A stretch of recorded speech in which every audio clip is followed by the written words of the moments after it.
Une réceptionniste d'hôpital a été condamnée pour avoir volé des médicaments afin de sauver la vie de sa fille atteinte de leucémie. Le jour du procès, la fillette a remis un dessin au tribunal qui a fait pleurer le juge devant tout le monde. Avant de commencer l'histoire, n'oubliez pas de laisser un like et de vous abonner à la chaîne pour voir plus d'histoires comme celle-ci. Geneviève se réveilla avant l'aube, comme elle le faisait chaque jour. L'appartement modeste était encore enveloppé dans le silence du petit matin, rompu seulement par le doux bruit du vent qui soufflait contre la fenêtre.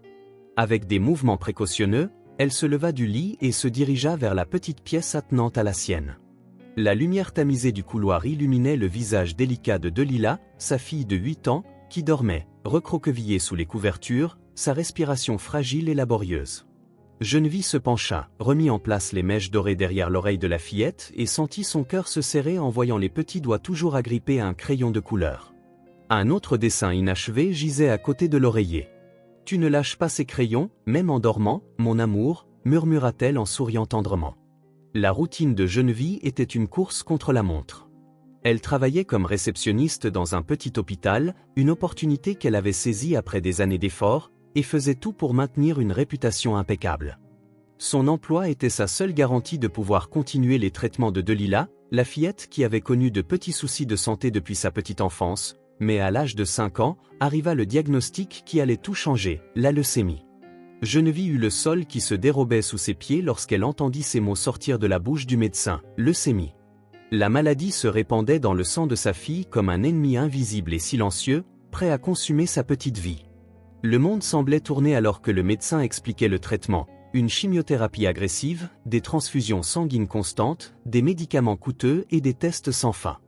Dès cet instant, la vie de Delila dépendait de chiffres et de résultats d'analyse, globules blancs, plaquettes, taux d'hémoglobine, chaque détail pouvait signifier la différence entre une journée stable et une hospitalisation en urgence. La chimiothérapie dévastait le corps de la fillette. Delila devenait de plus en plus faible, sa peau autrefois rosée se faisait pâle, ses cheveux tombaient petit à petit et son appétit disparaissait. Certaines nuits, sa fièvre montait si haut que Geneviève passait des heures à tenir sa fille dans ses bras, suppliant pour que tout cela ne soit qu'un cauchemar. Mais ce n'était pas le cas, c'était bien réel, et il n'y avait d'autre choix que de continuer à se battre. Geneviève ne pouvait pas faiblir, elle devait travailler, payer le médecin, les analyses, les tests, en même temps, être aux côtés de sa fille à chaque séance de traitement. C'était un cruel jeu de survie où chaque centime comptait et où la moindre erreur pouvait coûter cher. Elle ne dormait plus, elle ne vivait plus, elle se contentait d'exister pour s'assurer que Delila ait une chance de continuer à se battre. Dans la cuisine, l'arôme du café frais emplissait l'air pendant que Geneviève préparait la lunchbox de Delila, fruits, jus de fruits naturels et un sandwich soigneusement emballé. L'horloge sonnait 6h30 lorsqu'apparut Madame Carman à la porte, comme chaque matin.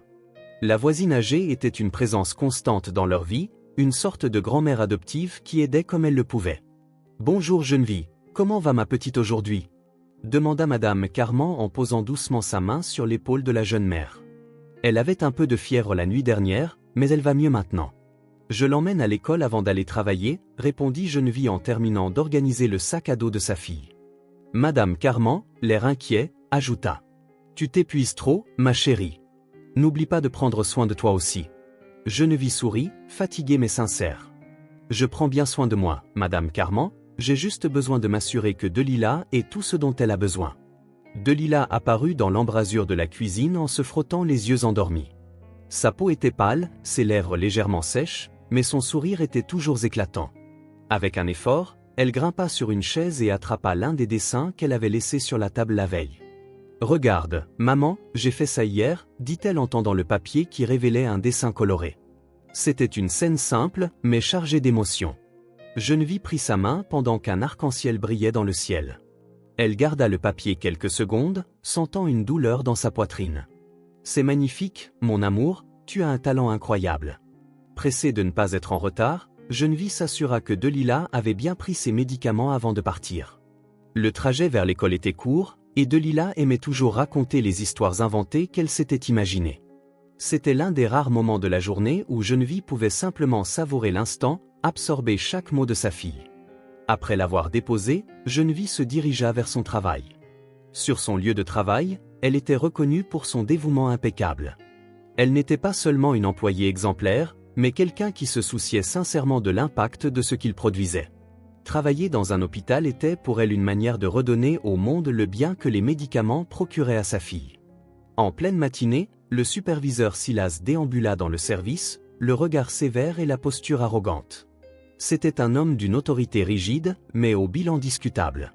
Geneviève gardait toujours ses distances, évitant toute friction. « Geneviève, j'ai besoin du rapport sur les dernières analyses maintenant », ordonna-t-il sans même lever les yeux vers elle. « Il est presque terminé, monsieur Silas, j'ai juste besoin de revoir les derniers détails avant de l'envoyer », répliqua-t-elle. Il souffla, impatient. « Je n'aime pas les retards. Tu as toujours été ponctuel, alors continue comme ça. » Geneviève hocha rapidement la tête, elle ne pouvait se permettre aucune erreur. À la fin de son service, elle se précipita pour aller chercher Delila, mais en chemin, elle s'arrêta à la pharmacie pour reprendre un des médicaments de sa fille. Le prix était exorbitant mais nécessaire. Chaque centime gagné était méticuleusement calculé pour s'assurer que Delila ne soit jamais privée de son traitement. De retour à la maison, Madame Carman préparait déjà une soupe chaude. L'arôme réconfortant emplissait le petit appartement, créant une atmosphère chaleureuse. « Comment s'est passée ta journée, ma fleur ?» demanda la vieille dame alors que Delila s'installait sur le canapé avec son carnet de dessin. « J'ai beaucoup dessiné aujourd'hui, répondit-elle, excitée. Geneviève s'assit à côté de sa fille et regarda les gribouillis colorés. Chacun d'eux était une fenêtre sur le monde particulier de Delila, une expression de son innocence et de sa perception de ce qui l'entourait. La fillette prit un crayon bleu et commença un nouveau dessin, pendant que Madame Carman observait la scène d'un regard affectueux. « Tu as un ange à la maison, » dit Geneviève en touchant l'épaule de la mère avec tendresse, sa voix portait une certitude tranquille, comme si elle savait qu'importe ce qui se passerait, Delila trouverait un moyen. Geneviève détourna son regard vers la fenêtre, observant l'obscurité à l'extérieur. La ville restait animée, avec les phares des voitures se reflétant sur les vitres, mais à l'intérieur de ce petit appartement, le monde semblait plus petit, presque étouffant. Elle passa sa main sur son visage, essayant de dissiper la fatigue qui pesait sur ses épaules. « Les anges trouvent toujours un moyen », se répéta-t-elle, mais sa voix ne portait pas la même assurance. Elle prit une profonde inspiration en regardant ses propres mains marquées par le dur labeur et les nuits blanches. « J'espère seulement que ce chemin ne sera pas trop difficile pour elle. » Madame Carman serra doucement l'épaule de Geneviève, transmettant un réconfort silencieux. Le destin nous confronte parfois à des batailles qui semblent impossibles, mais il n'y a rien qu'une mère ne ferait pas pour son enfant. Et Delila, c'est toi qui es là, répliqua-t-elle. Geneviève détourna le regard vers la fenêtre, observant l'extérieur. À travers le reflet des phares sur les vitres, la ville continuait de vivre, tandis qu'à l'intérieur, son monde se réduisait à l'essentiel. Cette nuit-là, avant de dormir, Geneviève rassembla les dessins éparpillés sur le canapé, chacun plus spécial que l'autre. Il y avait là les traces d'un monde coloré que seule Delila pouvait voir, des rêves qui débordaient sur le papier. Elle se mit à genoux près du lit de sa fille et l'embrassa sur le front chaud, sentant la respiration paisible de la fillette. Elle caressa doucement ses cheveux, s'autorisant à imaginer un futur où Delila pourrait courir librement, sans entrave. Geneviève se promit qu'elle protégerait sa fille de tout, et elle n'aurait jamais pu imaginer ce qui allait se passer ensuite. Le matin commença par un appel téléphonique inattendu. Geneviève était en train de finir de préparer le petit déjeuner quand son téléphone vibra sur la table de la cuisine. Dès qu'elle décrocha, la voix tremblante de Madame Carman emplit l'autre bout du fil. « Geneviève, pardonne-moi, ma chère, je suis tombée malade la nuit dernière et je ne pense pas pouvoir m'occuper de Delila aujourd'hui. Peux-tu l'emmener avec toi ?» Le cœur de Geneviève se mit à battre plus fort. Son travail ne permettait pas la présence d'enfants, mais laisser Delila seule n'était pas une option. Quand il n'y avait pas d'autre choix, elle emmenait sa fille au travail. Elle prit une grande inspiration pour essayer de rester calme. « Ne t'inquiète pas, Madame Carman. Si tu as besoin de quoi que ce soit, fais-le-moi savoir, je trouverai une solution. » Delila, assise à la table, avec un crayon de couleur à la main, regarda sa mère avec curiosité. « Maman, Madame Carman va bien ?» Geneviève força un sourire. « Oui, mon amour, mais aujourd'hui, tu viens avec moi au travail, d'accord ?» Les yeux de la fillette brillèrent d'excitation, elle adorait se rendre à l'endroit où sa mère passait tant d'heures de la journée. Elle prit son carnet de croquis et s'installa sur le canapé pendant que Geneviève se préparait en toute hâte. À leur arrivée au petit hôpital, Geneviève garda Delila à ses côtés, tenant sa petite main alors qu'elle traversait les larges couloirs bien éclairés. Elle sentit les regards de ses collègues, certains sympathiques, d'autres curieux. Les enfants n'étaient normalement pas autorisés ici, mais vu la situation, elle espérait que personne ne se plaindrait. Tu peux rester ici à mon bureau, dessiner. Si tu as besoin de quoi que ce soit, fais-le-moi savoir, dit-elle. Delila acquiesça avec enthousiasme, ouvrit son carnet de croquis sur le bureau et se mit à gribouiller. L'ambiance du bureau était animée, mais elle semblait totalement absorbée par ses coups de crayon colorés. De l'autre côté de la pièce, Silas observait la scène d'un regard froid et évaluateur. Geneviève avait toujours été une employée exemplaire, mais il n'aimait jamais sa fermeté. Il appréciait les employés qui inclinaient la tête, qui exécutaient les ordres sans questionner, et Geneviève ne se pliait pas. Il s'approcha, croisa les bras à côté de son bureau et dit d'une voix teintée d'une insinuation voilée. « Geneviève, c'est une urgence. La garderie n'a personne de disponible. » Geneviève releva les yeux, maintenant son attitude professionnelle. « C'est réglé, répondit-elle. » Silas, forçant un sourire sèchement. « J'espère que cela n'affectera pas tes performances. »« Ça n'affectera rien, mais c'est déjà décidé, » ajouta-t-il. Silas avait des plans pour Geneviève, il avait besoin d'un bouc émissaire pour un stratagème interne qui se tramait depuis des mois, et elle était parfaite pour cela. Une travailleuse exemplaire, fiable, que personne ne soupçonnerait jusqu'à ce qu'il soit trop tard. Pendant que Geneviève continuait son travail, Silas entra dans la réserve. Ses mains expérimentées ouvrirent l'étagère de droite, prenant des boîtes de médicaments restreints. Il savait exactement où les dissimuler, sur le bureau de Geneviève.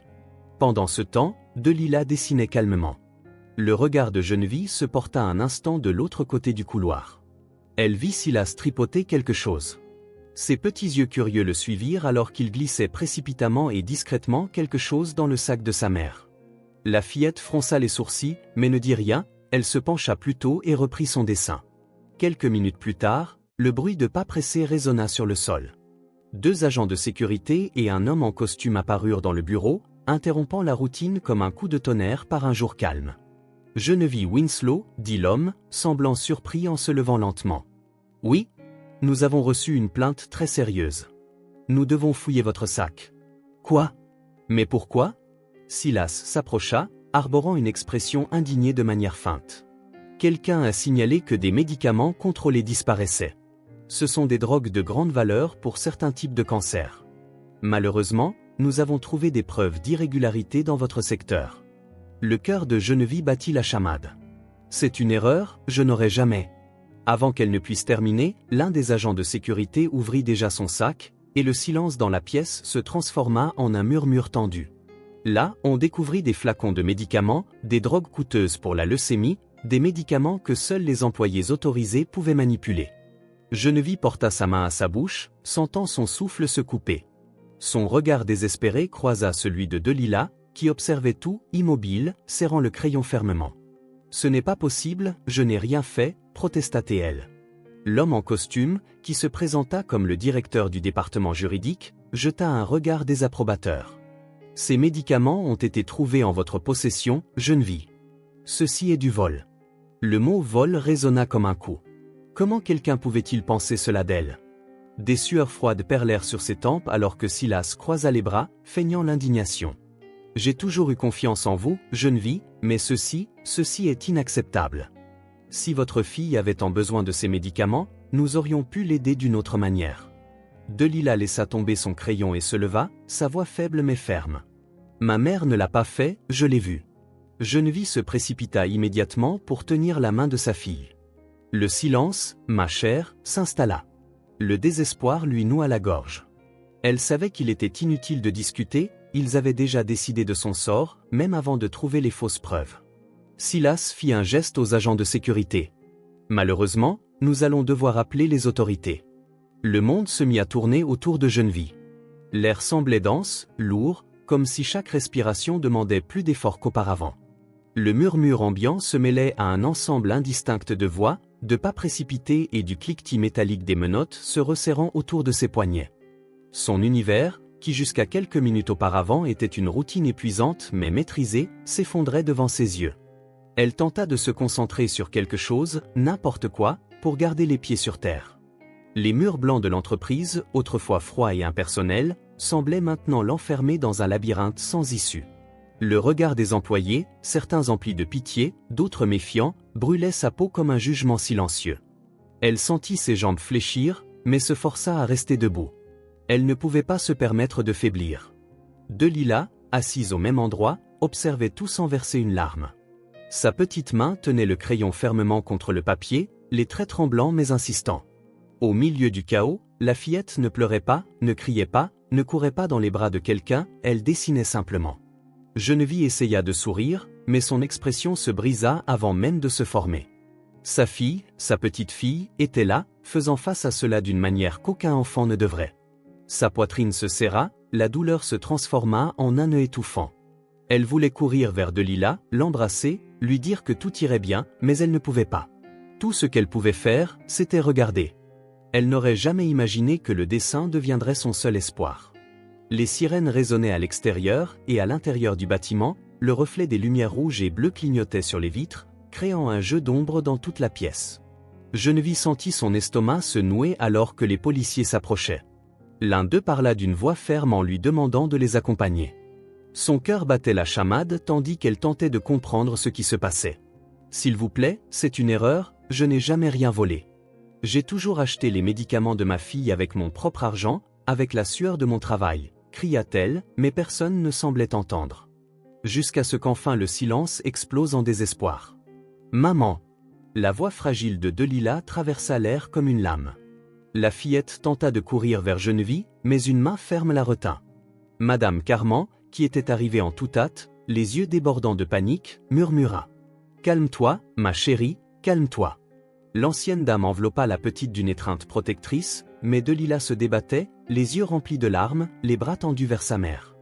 Geneviève, désespérée, tenta d'apaiser sa fille. « Mon amour, tout ira bien, je te le promets. » Mais comment pouvait-elle promettre quelque chose quand son propre monde s'effondrait?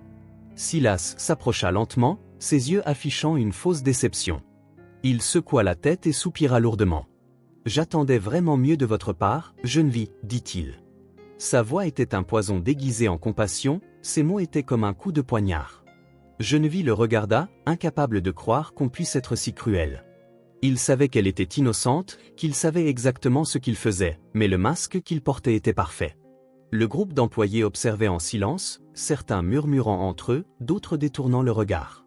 Geneviève voulait crier, vouloir supplier quelqu'un de l'entendre, mais tout ce qu'elle trouvait, c'était l'indifférence.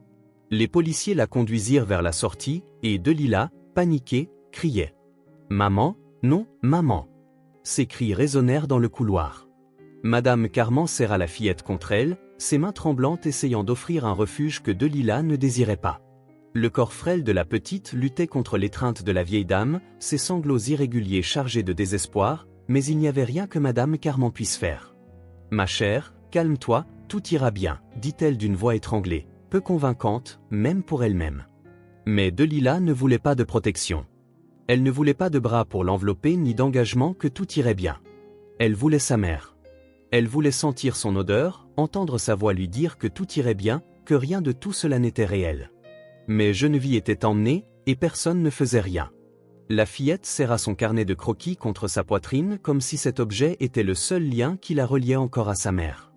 Le papier froissé contre sa poitrine monta et retomba avec ses souffles haletants, et les lueurs colorées du carnet se mouillèrent de larmes. Ses petits doigts se crispèrent sur le bord du papier, comme si s'y accrocher de toutes ses forces pouvait ramener Geneviève. Et puis, Geneviève disparut à travers les portes du bâtiment, escortée par les policiers, ses menottes reflétant la froide lumière des couloirs. Delilah ne détournait pas le regard, ses yeux fixés sur la dernière image de sa mère emmenée. Les sanglots de la fillette s'intensifièrent, son corps tremblant tellement que Madame Carman craignait qu'elle ne s'évanouisse. Le monde de Delilah s'effondrait devant ses yeux, mais il ne restait qu'un carnet qui désormais contenait plus que des dessins. Il renfermait le dernier souvenir qu'elle avait de sa mère. La cellule était froide et humide, éclairée seulement par la faible lumière qui filtrait à travers les barreaux rouillés de la petite fenêtre. Geneviève était assise sur le mince matelas, se serrant contre elle-même alors qu'elle tentait de contrôler sa respiration. Le poids du silence environnant était étouffant, mais rien ne faisait plus mal que l'absence de Delilah. L'écho de la voix de sa fille l'appelant résonnait encore dans son esprit, tel un fantôme qui refusait de partir. Elle passa ses mains sur son visage, sentant l'humidité des larmes qui ne cessaient de couler. L'idée de Delilah seule, ne comprenant pas ce qui se passait, lui nouait la poitrine comme une chaîne invisible. Comment dormirait-elle sans le bisou de bonne nuit de sa fille? Qui lui tiendrait la main lorsqu'elle se réveillerait, effrayée, au milieu de la nuit? La douleur de se retrouver loin de sa fille était une torture plus grande que n'importe quel mur froid autour d'elle. Le bruit des clés tournant dans la serrure la fit lever les yeux. Un gardien à l'air rigide entra, tenant un petit paquet en papier. Geneviève n'eut pas la force de demander ce que c'était, se contentant d'observer l'enveloppe être jetée sur le mince lit. « Vos dossiers de l'affaire, des informations concernant l'affaire », dit-elle d'une voix impassible avant de s'éloigner. Geneviève prit le paquet, ses doigts tremblants. Dès qu'elle l'ouvrit, son estomac se noua. La liste des médicaments dont on l'accusait de vol était là. Elle lut chaque nom, les yeux écarquillés, sentant la panique grandir à chaque ligne. Et puis, elle le vit, c'étaient les médicaments de Delilah, les mêmes dont sa fille avait besoin pour poursuivre son traitement. Chaque flacon inscrit était essentiel à la santé de Delilah, et maintenant ils utilisaient cela pour la détruire. Geneviève sentit un cri de désespoir s'étrangler dans sa gorge. Le choc la traversa comme un courant électrique. Ce n'était pas simplement un montage, c'était de la cruauté dans sa forme la plus pure. Il savait, Silas savait que ce n'était pas une coïncidence. C'était un coup calculé, une punition planifiée avec une précision chirurgicale. Elle serra les poings, le papier se chiffonnant entre ses doigts, son corps tremblant non seulement de colère mais aussi de peur. Delilah avait besoin de ses médicaments, et maintenant, elle n'était plus là pour s'assurer que sa fille reçoive le traitement. Un sanglot s'échappa de sa gorge, un son faible mais chargé de désespoir. Geneviève se repliant sur elle-même, sentant le froid du sol en béton lui transpercer la peau à travers son uniforme fin, ses épaules secouées, ses doigts pressés contre sa tête dans une tentative vaine de contenir l'avalanche de pensées qui la submergeait. Comment pourrais-je protéger Delilah de l'intérieur d'une cellule? L'air semblait plus lourd là-dedans. La cellule était petite, étouffante, avec des murs humides exsudant une odeur métallique de rouille mêlée à la sueur d'une journée sans fin. La seule fenêtre était une fente étroite, haute sur le mur, laissant entrer à peine un filet de lumière pâle qui illuminait à peine l'espace. Le mince matelas grinçait à chaque mouvement, et le silence n'était brisé que par l'écho de pas lointains dans le couloir et le bruit étouffé des voix des gardiens. Geneviève ferma les yeux, essayant de chasser les images qui affluaient dans son esprit. Delilah seule, ne sachant pas où aller, sa fille ayant besoin des médicaments et n'ayant personne pour les obtenir. Et si son état se détériorait? Et s'il n'y avait personne pour l'aider? Le désespoir lui noua la poitrine, un poids écrasant l'empêchant de respirer. Elle passa ses mains sur son visage humide, sa respiration irrégulière, ses pensées confuses. Mais une certitude unique grandissait en elle, plus forte que la peur, plus intense que la douleur. Il faut que je sorte d'ici, que je me batte, que je prouve mon innocence. Delilah ne pouvait pas payer pour quelque chose qu'elle n'avait pas fait. La nuit tomba lourdement sur la petite maison de Sonora Carman. L'horloge murale indiquait presque minuit, mais la vieille dame ne parvenait pas à dormir sur le canapé, recroquevillée sous une mince couverture. Delilah respirait avec difficulté, sa forte fièvre colorait ses joues de rouge, et l'éclat de ses yeux était terne, distant. Pourtant, sa petite main restait fermement agrippée au carnet de croquis, comme si cet objet était le seul lien qui la reliait à sa mère. Sonora Carman humidifia un chiffon d'eau froide et le pressa doucement sur le front de la fillette. La chaleur émanait du corps frêle de Delilah, et l'inquiétude serrait la poitrine de la vieille dame. Delilah n'avait presque rien mangé depuis l'arrestation de Geneviève, refusant de lâcher le carnet de croquis et ne murmurant que le nom de sa mère dans un léger délire fébrile. « Ça ira, ma chérie » murmura-t-elle doucement. « Ta mère reviendra vers toi. » Les yeux de Delilah s'ouvrirent lentement, lourds. Elle serra le carnet contre sa poitrine, comme si le monde pouvait s'effondrer à tout moment. « Promets-moi que tu resteras avec moi » murmura-t-elle d'une voix faible. Sonora Carman sentit des larmes brûler ses yeux mais se força à sourire. « Ma fille, nous devons juste être fortes encore un peu. » Le lendemain matin, Sonora Carman prit la difficile décision de rendre visite à Geneviève en prison. Elle marcha lentement à travers les couloirs froids de la prison, tenant un sac contenant les quelques objets qu'elle avait réussi à rassembler. Son cœur était lourd, portant non seulement la douleur de voir son amie injustement emprisonnée, mais aussi la peur pour l'état de Delilah. Quand Geneviève apparut de l'autre côté de la vitre, son visage était marqué par l'épuisement, ses yeux enfoncés par l'inquiétude. Dès qu'elle décrocha le téléphone pour parler à la vieille dame, sa voix se brisa. « Comment va-t-elle » demanda Geneviève sans préambule. Sonora Carman hésita un instant, mais elle ne pouvait mentir. « Elle n'est pas bien, ma chérie. Sa fièvre a monté en flèche hier, et elle te manque, répondit-elle. Geneviève ne lâcha pas le carnet un seul instant. Elle ferma les yeux, sentant le désespoir se resserrer comme un nœud dans sa gorge, et se demanda si elle avait accès aux médicaments dont Delilah avait besoin. « Est-ce que tu prends bien ces médicaments ?» demanda-t-elle, la voix tremblante. La vieille femme détourna le regard, serrant les lèvres. « J'essaie, mais je n'ai pas accès à tout ce dont elle a besoin. » Geneviève serra le téléphone contre elle, ses doigts blanchissants de tension, sa respiration lourde et irrégulière alors qu'elle tentait de contenir la panique grandissante. De l'autre côté du verre froid, la silhouette de Sonora Carman paraissait plus petite, usée par l'inquiétude.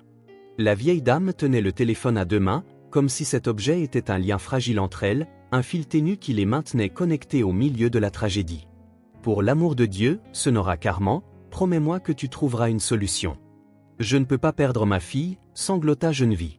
Sa voix tremblait, chargée d'un désespoir qu'elle ne pouvait plus contenir, ses yeux débordant de larmes, sa gorge se serrant comme si l'air lui était hostile. Un silence s'ensuivit, coupant net la conversation. Sonora Carman détourna brièvement le regard, semblant puiser la force de dire ce qui allait suivre.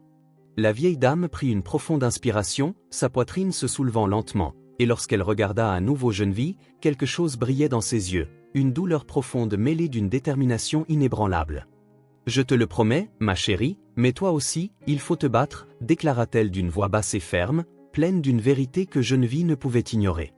Geneviève ferma les yeux un instant, sentant la froideur du verre contre sa peau en posant son front dessus.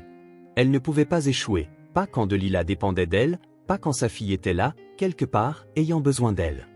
La justice lui avait arraché sa mère. Geneviève tenait le téléphone de la prison, ses mains tremblantes, son cœur battant furieusement contre sa poitrine. À l'autre bout du fil, la voix froide du représentant de l'entreprise résonna, implacable, comme un verdict inéluctable. « Madame Geneviève Winslow, nous avons le regret de vous informer que, en raison de la gravité des accusations portées contre vous, votre licenciement a été officialisé. Votre résiliation vous sera envoyée par courrier. Mais, conformément au règlement de l'entreprise, la perte de votre emploi entraîne l'annulation immédiate de votre mutuelle santé. » Le monde de Geneviève se brisa en 1000 morceaux. Chaque mot tombait sur elle tel un rocher écrasant. Sans cette mutuelle, Delilah se retrouverait sans traitement, examen, rendez-vous, médicaments. Tout deviendrait inaccessible. Sa fille luttait contre une maladie agressive, et désormais Geneviève n'avait plus les moyens de l'aider. « Non, vous ne pouvez pas faire ça. Ma fille a besoin de ce traitement, c'est une enfant malade. »« Nous sommes désolés, madame, mais ce sont les règles, » répondit froidement l'interlocuteur, avant de raccrocher, ne laissant derrière lui qu'un silence suffocant. Geneviève serra les poings, sentant un cri de désespoir monter en elle. Elle se sentait piégée, impuissante, et maintenant, sa fille était encore plus vulnérable. À la maison de Madame Carman, Delilah dormait de manière agitée. Son visage était baigné de sueur froide, sa fièvre ne déclinait pas, et les yeux fatigués de la vieille dame trahissaient une inquiétude grandissante. Les économies de Madame Carman couvraient à peine les médicaments de base. Chaque jour qui passait, la santé de la fillette se vidait comme un sablier qui se viderait trop rapidement. Delilah ouvrit lentement les yeux, sa respiration lourde, son corps faible, mais ses petites mains tenaient toujours fermement le carnet. « Sonora Carman » murmura-t-elle avec difficulté. La vieille dame se pencha, tenant la main de la fillette. « Je suis là, ma chérie » murmura-t-elle doucement. Les yeux fiévreux de Delilah brillèrent d'une détermination farouche. « Mes dessins, est-ce qu'ils peuvent aider maman ?» Sonora Carman força un sourire, essayant d'ignorer le nœud à sa gorge. « Tes dessins sont magnifiques, ma chérie, mais maintenant tu dois te reposer. » Delilah secoua la tête avec insistance. « Non, quelqu'un doit les voir. » Elle prit une grande inspiration, rassemblant ses forces. « J'ai besoin de montrer à quelqu'un qui peut t'aider. » La vieille femme hésita, sentant une oppression dans sa poitrine. Que pouvait faire une enfant face à un système qui écrasait même les plus forts, face à des juges, des avocats, des hommes en costume qui parlaient de loi comme s'ils contrôlaient le destin des autres? Elle connaissait bien les injustices du monde, savait combien il avalait sans pitié les plus faibles. Pourtant, il y avait Delilah, fragile comme un oisillon, la peau en sueur à cause de la fièvre, les yeux enfoncés par l'épuisement, et malgré tout, elle ne renonçait pas. Sonora Carman baissa le regard sur la petite main qui tenait fermement le carnet de croquis. « C'est cela qui te soutient, ma petite. Ce n'est pas de jolis mots ou des promesses creuses, c'est ta vérité dessinée en couleur, c'est ta manière de crier au monde que tu as vu, que tu sais, » déclara-t-elle doucement. La vieille dame sentit un nœud se former dans sa gorge. Comment cet enfant peut-elle être si forte? Comment, au milieu de tant de douleurs, a-t-elle encore la force de se battre? Avec un soupir, Sonora Carman serra doucement la main de Delilah, avec la fermeté de quelqu'un qui ne la laisserait pas tomber. Nous trouverons quelqu'un, ma chérie, je te le promets. Sa voix était étranglée mais emplie d'une certitude que même elle ignorait avoir jusqu'à cet instant. Delilah cligna lentement des yeux, son regard brûlant, mais son expression resta inchangée. Elle croyait, et sans le savoir, avec ce regard déterminé et cet espoir inébranlable, elle venait de poser le premier pas pour tout changer. Le monde ne le savait pas encore, mais cette fillette avec un simple carnet de dessin était sur le point de renverser des géants. Le matin était gris lorsque Meredith Vogue, jeune avocate déjà endurcie par les injustices du système, gara sa voiture devant la petite maison de Sonora Carman. Elle sortit de son véhicule. Une mallette en cuir fut prise sur le siège passager et elle descendit de la voiture en ajustant son blazer sur ses épaules. Elle était venue pour une raison simple, une affaire communautaire impliquant un vieux document provenant de la maison de la vieille dame. Elle n'avait aucune idée qu'en ce jour, sa vie prendrait une tournure inattendue. Madame Carman ouvrit la porte avec un sourire las. « Entrez, ma chérie, c'est agréable de voir un visage amical. » Meredith rendit le sourire et entra, sentant le parfum réconfortant du thé et des herbes flotter dans l'air. La maison était petite mais accueillante, dégageant une impression de foyer que Meredith n'avait pas ressentie depuis des années, depuis la mort de son père. Elle avait perdu cette chaleur familière, remplacée par la froideur des tribunaux et la lutte constante pour la justice. Pendant leur conversation, un léger murmure se fit entendre depuis la pièce voisine. Meredith fronça les sourcils en remarquant la présence d'un enfant sur le canapé, enveloppé dans une couverture. Ses yeux entraînés remarquèrent rapidement la pâleur excessive de la fillette, ses cernes profonds et sombres, et sa respiration laborieuse, presque fiévreuse. L'enfant s'agrippait à un carnet de dessin avec une telle force qu'on aurait dit qu'elle le protégeait de quelque chose d'invisible. Madame Carman soupira en remarquant le regard curieux de l'avocate. « Voici Delilah, ma brave petite. » La fillette ouvrit lentement les yeux et regarda Meredith avec curiosité. Sa voix, faible mais déterminée, dit « Peux-tu aider ma maman ?» Meredith sentit une oppression dans sa poitrine à l'innocente supplique. Elle s'agenouilla près du canapé, rencontrant ses grands yeux pleins d'espoir, demanda « Que s'est-il passé avec ta maman, ma chérie ?» Delilah serra le carnet contre sa poitrine comme pour puiser de la force. Elle est en prison, mais elle n'a rien fait de mal. L'avocate jeta un coup d'œil rapide à Madame Carman qui soupira en s'asseyant dans le rocking chair. « C'est une longue histoire, ma fille. » Meredith se leva, prit l'une des chaises à proximité et s'assit. « Patience, j'ai le temps. » Madame Carman commença à raconter tout, depuis l'accusation injuste jusqu'à l'aggravation de l'état de santé de Delilah. Meredith écoutait attentivement, les yeux fixés sur la vieille femme, sentant grandir son indignation à chaque détail. Il y avait quelque chose de terriblement faux dans cette histoire. C'est alors qu'Ila, même fiévreuse, tendit son carnet à l'avocate. « J'ai vu ce qui s'est passé. » Meredith prit le carnet délicatement, feuilletant les dessins colorés, puis s'arrêta. Parmi des gribouillis innocents se trouvaient des images qui semblaient être des fragments d'une vérité cachée, dessinées d'une main petite et assurée. Chaque trait coloré portait plus qu'une simple imagination enfantine, ils étaient des témoignages visuels de quelque chose qui n'aurait jamais dû arriver. Le dessin d'un homme se penchant sur le sac de sa mère, ses mains trop proches, dans un geste qui n'aurait pas dû se produire. Le regard sombre et furtif d'un superviseur. Sa présence oppressante capturée dans des traits hésitants mais précis. La pièce resta silencieuse, l'air semblait lourd, alourdi par la découverte qui reposait désormais sur les épaules de l'avocate. Un frisson parcourut l'échine de Meredith. Elle reposa ses yeux sur les pages usées, analysant chaque détail avec la précision de quelqu'un qui venait de trouver une pièce clé dans un puzzle que personne ne voulait résoudre. Son cœur battait fort dans sa poitrine. Ce n'était pas qu'un carnet d'enfant, c'était une preuve. Elle leva les yeux vers Delilah, qui l'observait avec impatience, les lèvres légèrement entr'ouvertes. La fillette serrait le carnet contre elle, comme si elle emportait quelque chose de précieux. Le temps sembla s'étirer pendant quelques secondes, puis Meredith prit doucement la petite main de Delilah dans la sienne, sentant la chaleur fiévreuse et fragile de la fillette. L'avocate plongea son regard dans ses yeux qui, malgré tout, portaient encore l'espoir. Sa voix sortit douce mais chargée de conviction. « Je te crois et je vais aider ta maman. » Delilah cligna des yeux quelquefois, puis lentement une petite étincelle apparut dans son regard. Pour la première fois, elle eut le sentiment que quelqu'un, à part elle, voyait enfin la vérité.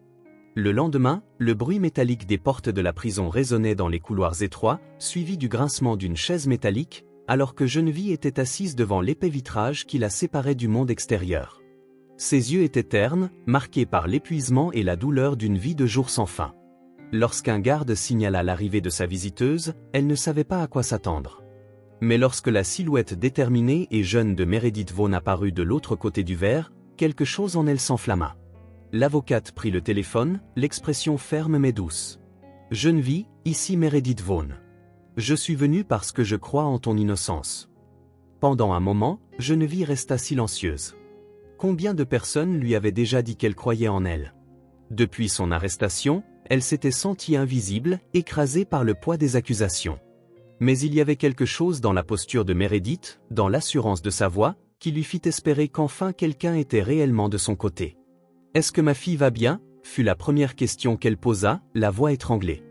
Meredith hocha la tête. « Delilah est incroyable, elle est forte, mais elle te manque terriblement. » Geneviève baissa la tête, les larmes menaçant de couler. « Elle ne peut pas se passer de moi, elle a besoin de moi, et c'est pour ça que je suis ici. » Meredith dit fermement. « Geneviève, ton dossier présente de nombreuses failles. J'ai déjà relevé des incohérences dans les témoignages et dans les relevés de la société. » Geneviève fronça les sourcils, sentant un éclat d'espoir. « Que as-tu trouvé ?» Meredith ouvrit un petit carnet de notes et parcourut les pages. « D'abord, ton superviseur, M. Silas, prétendait qu'il y avait plusieurs plaintes anonymes à ton encontre, mais il n'existe aucun dossier officiel à ce sujet. De plus, son train de vie ne correspond pas au salaire qu'il perçoit. » Geneviève cligna des yeux, confuse. « Que veux-tu dire ?» L'avocate se pencha légèrement en avant, comme pour révéler un secret dangereux. Il s'est acheté une voiture de luxe le mois dernier, l'homme possède une maison qui manifestement n'a pas été financée uniquement par son salaire. Par ailleurs, il existe des traces d'autres licenciements suspects dans la société, tous liés à des employés qui, coïncidence faite, avaient des problèmes avec lui avant d'être accusés d'irrégularité. Geneviève sentit un frisson lui parcourir l'échine. « Il me déteste. Il m'a toujours traité comme une nuisance, mais jamais je n'aurais cru qu'il serait capable de faire cela. » Meredith pressa ses lèvres, analysant chaque réaction de la femme en face d'elle. « Geneviève, je ne crois pas que tu sois une cible aléatoire. Silas voulait que tu échoues, et s'il y a un complot plus vaste derrière tout cela, je le découvrirai. » De l'autre côté de la ville, Delilah était assise à la petite table du salon de Madame Carman, ses mains tenant un crayon bleu. Ses traits étaient précis malgré la fièvre qui la laissait encore faible. À chaque nouveau dessin, davantage de détails sur ce qu'elle avait vu émergeaient. Madame Carman passa près de la fillette et observa. « Que dessines-tu, ma petite fleur ?» Delilah regarda la vieille femme avec un sérieux inhabituel pour son âge. « Je montre ce qui est arrivé à maman. » La vieille dame caressa tendrement les cheveux de la fillette. « Tu es une très petite fille intelligente, Delilah. » Delilah reprit son dessin, se mordillant la lèvre en se concentrant, puis son crayon s'arrêta un instant. « Madame Carman, pouvez-vous apporter ces dessins à la dame qui veut aider maman ?» La vieille femme sourit, submergée par une émotion profonde.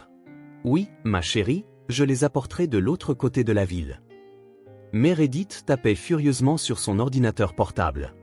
Chaque élément qu'elle découvrait la menait plus profondément dans ce labyrinthe de mensonges, et une certitude naissait en elle. Geneviève était innocente, et Delilah, avec ses petits gribouillis colorés, pourrait être la clé pour le prouver. Meredith passa la nuit dans son petit bureau, entouré de piles de documents et de dossiers hospitaliers. Les informations qu'elle avait obtenues, avec une certaine difficulté, étaient vastes, mais quelque chose commençait à se démarquer. Le rapport d'inventaire montrait un schéma suspect. Des médicaments coûteux disparaissaient en petite quantité au fil des mois, sans jamais attirer suffisamment l'attention pour provoquer un tollé. La signature responsable de l'approbation de chacun de ces rapports ? Silas. Elle se frotta les tempes, essayant d'organiser la chronologie. D'abord, des employés furent accusés de vol sans preuve concrète, puis les médicaments détournés disparaissaient simplement des registres, sans trace claire de leur destination. Ce n'était pas un cas isolé, c'était un stratagème bien orchestré. Meredith prit une profonde inspiration, ferma les yeux un instant. Elle devait prouver que Geneviève n'était pas coupable, et de surcroît, exposer le véritable réseau de corruption au sein de la société. Mais pour cela, il lui fallait quelque chose de solide, quelque chose de plus que des documents. Le lendemain, elle s'installa dans le salon de Madame Carman, observant de près Delilah. La fillette était allongée sur le canapé, toujours fiévreuse, mais serrant son carnet contre elle comme s'il s'agissait de son trésor le plus précieux. « As-tu d'autres dessins pour moi » demanda doucement Meredith. Delilah acquiesça faiblement et ouvrit ses pages. Meredith parcourut des yeux les images colorées, puis quelque chose attira son attention. Parmi les traits enfantins, il y avait des boîtes empilées dans un coin, avec une étiquette dessinée de manière simplifiée mais lisible. Julia prit l'un des rapports et le plaça juste à côté du dessin, analysant chaque détail avec une attention méticuleuse. Au début, ce n'était qu'un amas de gribouillis enfantins, des couleurs vives mêlées à des traits tremblants, mais en regardant de plus près, tout commençait à prendre sens. Au milieu des lignes tortueuses et des figures apparemment aléatoires, le nom du médicament disparu des stocks était là, écrit en lettres tremblantes, griffonné par une enfant qui ignorait l'importance de ce qu'elle avait vu. Un frisson parcourut l'échine de Meredith. Elle serra le papier entre ses doigts, sentant la texture rugueuse du crayon de couleur contre la feuille. Ce n'était pas une coïncidence. Le dessin montrait clairement un homme se penchant sur le sac de jeune vie, ses mains positionnées comme s'il y plaçait quelque chose. Puis, quelque chose d'autre attira son attention. Derrière la silhouette de Silas, dessinée avec des tons plus sombres, se trouvait ce qui semblait être une étagère remplie de petites fioles, le stock.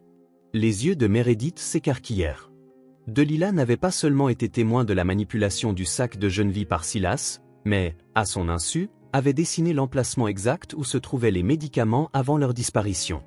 Elle referma lentement le carnet, son cœur battant à tout rompre. Le poids de cette découverte resserrait son estomac. Ce qu'elle tenait entre ses mains n'était pas qu'un dessin, c'était un témoignage silencieux, une confession muette, une pièce cruciale pour faire éclater le mensonge qui condamnait Geneviève. Meredith avala difficilement et regarda Delilah, qui la fixait de grands yeux pleins d'espoir. La preuve dont elle avait besoin était là, dans les dessins d'une fillette de 8 ans. Meredith étala les dessins sur la table, les disposant comme les pièces d'un puzzle. La faible lumière de la lampe projetait des ombres sur les feuilles, où les traits enfantins racontaient une histoire bien plus vaste que n'importe quel rapport officiel. Les mains de l'avocate se mirent à bouger avec précision, classant les gribouillis de Delilah par date, essayant de les intégrer dans la chronologie de la société. Les dessins étaient toujours réalisés lorsque la fillette se trouvait dans l'enceinte de la société, quand sa mère ne pouvait la laisser avec son voisin. Au début, les dessins semblaient être de simples ombres, des boîtes, des couloirs d'hôpital, des silhouettes anonymes qui apparaissaient et disparaissaient, mais ensuite, quelque chose se démarquait. À chaque disparition d'un médicament des stocks, Delilah dessinait le même environnement, mais avec des détails différents. C'était comme si, sans le savoir, elle enregistrait de petits changements au fil des jours. Meredith prit l'un des papiers et le compara à un rapport officiel de l'hôpital.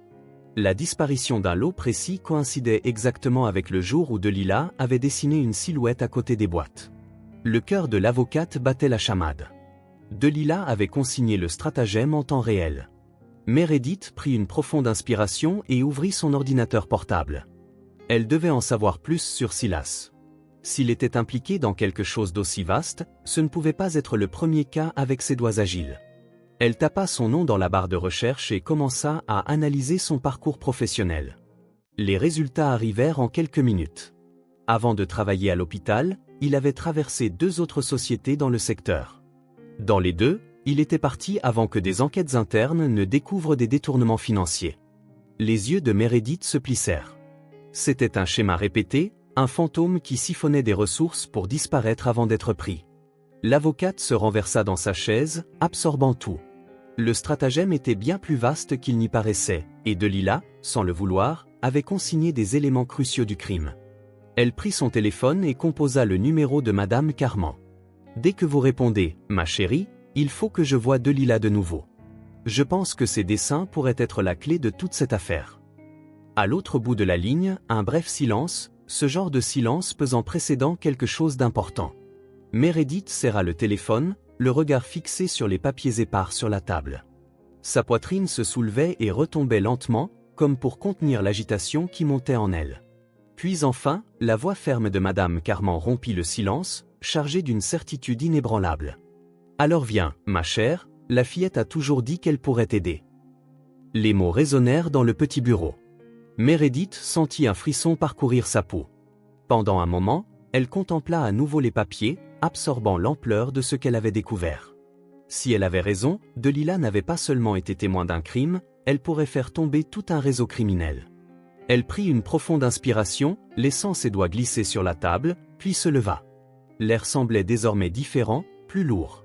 La nuit dehors s'étirait à travers la fenêtre, la ville illuminée par des lumières artificielles clignotant comme des étoiles urbaines. Mais là, dans ce bureau, l'abat-jour projetait des ombres sur les documents, amplifiant la gravité de ce qui allait se passer. Si Silas ou toute autre personne impliquée découvrait ce que Delilah savait, cela ferait d'elle une cible. Meredith ferma les yeux un instant, rassemblant le courage dont elle savait avoir besoin. Elle attrapa son sac et les preuves qu'elle avait réunies. Elle ne pouvait pas hésiter, la fillette était la pièce maîtresse, et la seule façon de la protéger était d'agir avant que quelqu'un ne tente de la réduire au silence.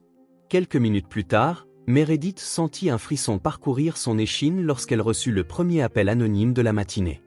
Elle répondit hésitante, à l'autre bout de la ligne, une voix déformée murmura. « Arrête de fouiner là où il ne faut pas, avocate, ce n'est pas ton problème. » L'interlocuteur se tut avant que Meredith ne puisse répliquer. Elle resta immobile un instant, sentant le poids de la menace. Elle savait que ce moment viendrait, plus elle creusait, plus cela dérangerait les personnes impliquées. Mais elle ne s'attendait pas à ce que la représaille arrive si vite. Des heures plus tard, un autre coup fut porté. L'un des employés qui avait précédemment accepté de témoigner sur le comportement suspect de Silas envoya un court message. « Désolé, je ne peux plus en parler. » D'autres témoignages commencèrent à changer. Des personnes qui avaient auparavant montré leur indignation hésitaient maintenant, bégayant, rabaissant leurs propos. La peur était palpable. Meredith ferma les yeux un instant, prit une profonde inspiration. Cela signifiait qu'elle était sur la bonne voie. Silas savait qu'elle se rapprochait de la vérité, mais ce n'était pas seulement elle qui en subissait les conséquences. Chez Madame Carman, l'état de Delilah se détériorait de jour en jour. Son corps déjà frêle semblait plus léger que jamais. La fièvre refusait de disparaître et ses yeux reflétaient une fatigue profonde. Pourtant, elle ne voulait pas lâcher son carnet de croquis. « Je dois continuer, Madame Carman », murmura la fillette en tenant le crayon de manière tremblante. La vieille dame caressa doucement ses cheveux, le cœur brisé. « Ma petite fleur, prenons soin de ta santé. » Delilah secoua la tête. « Ma maman a besoin de moi. » Plus tard dans l'après-midi, la sonnette retentit. Madame Carman ouvrit la porte à un homme en costume-cravate, tenant un clipoir. Son regard glacial indiquait qu'il n'apportait pas de bonnes nouvelles. « Bonjour, madame, je suis ici pour le compte de l'hôpital où Delilah est soignée. Les paiements accusent un retard de plusieurs semaines. » Madame Carman pressa ses lèvres, le ventre noué. « Je sais, mais nous essayons de régler la situation. » L'homme soupira, impassible. « Je comprends votre situation, mais nous avons besoin d'un paiement immédiat, sinon les soins risquent d'être interrompus. » Le monde de Madame Carman tourbillonnait, mais il lui fallait les médicaments, l'hospitalisation, nous parlons d'une enfant malade. L'homme la regarda, sans émotion. « Les règles sont les règles, madame. » Delilah toussota faiblement depuis le canapé, un son faible et douloureux. Madame Carman ferma les yeux, sentant les larmes brûler ses joues. Meredith devait agir rapidement, il n'était pas seulement question de la liberté de Geneviève, mais de la vie de Delilah. Meredith gara sa voiture dans une rue discrète, vérifiant l'adresse griffonnée sur un morceau de papier. L'homme qu'elle s'apprêtait à rencontrer ne figurait pas dans les dossiers officiels de la société, mais elle le retrouva grâce aux anciens employés. Pour lui, son nom était Thaddeus Callaway, et il avait été licencié il y a plusieurs mois après avoir remis en question des irrégularités dans les stocks. Elle sonna à la porte et attendit. L'homme qui ouvrit la porte semblait tendu, ses yeux se déplaçant avec précaution, même avant de reconnaître qui elle était. « Si vous êtes venu parler de ce petit hôpital, je ne sais rien, » dit-il, déjà en train de refermer la porte. Meredith maintint fermement le cadre de la porte. « Je sais que vous avez été licencié après avoir questionné Silas. » Thaddeus hésita. « Et alors ? Ça ne prouve rien, cela prouve seulement que vous étiez au courant. » Meredith insista. « Je ne suis pas ici pour vous causer des ennuis, Thaddeus. Je veux seulement la justice. Une femme innocente est en prison et une enfant est au bord de la mort à cause de ce sale stratagème qui n'a pas été stoppé à temps. » À l'évocation de l'enfant, l'homme se mordit la lèvre. Il regarda autour de lui, s'assurant que personne ne les observait, avant d'ouvrir complètement la porte. « Entrez, mais je ne peux pas parler longtemps. » À l'hôpital, Delila tremblait dans son lit, sa respiration irrégulière. Madame Carman tenait sa main en murmurant des mots doux, pendant qu'une infirmière prenait ses constantes. La fillette se détériorait trop vite. Entre des sanglots faibles, Delila tenta de soulever son carnet. Madame Carman, il faut que je vous montre les dessins avant qu'il ne soit trop tard. La vieille dame prit le carnet délicatement, les yeux embués de larmes. Montre-les-moi, ma petite fleur, mais maintenant, repose-toi. Delila cligna lentement des yeux, comme si chaque mouvement était un effort immense, puis son corps s'affaissa. Soudain, le moniteur retentit. Nous avons besoin d'une équipe ici, immédiatement. La voix de l'infirmière fendit l'air tel un couperet, chargé d'urgence et de désespoir.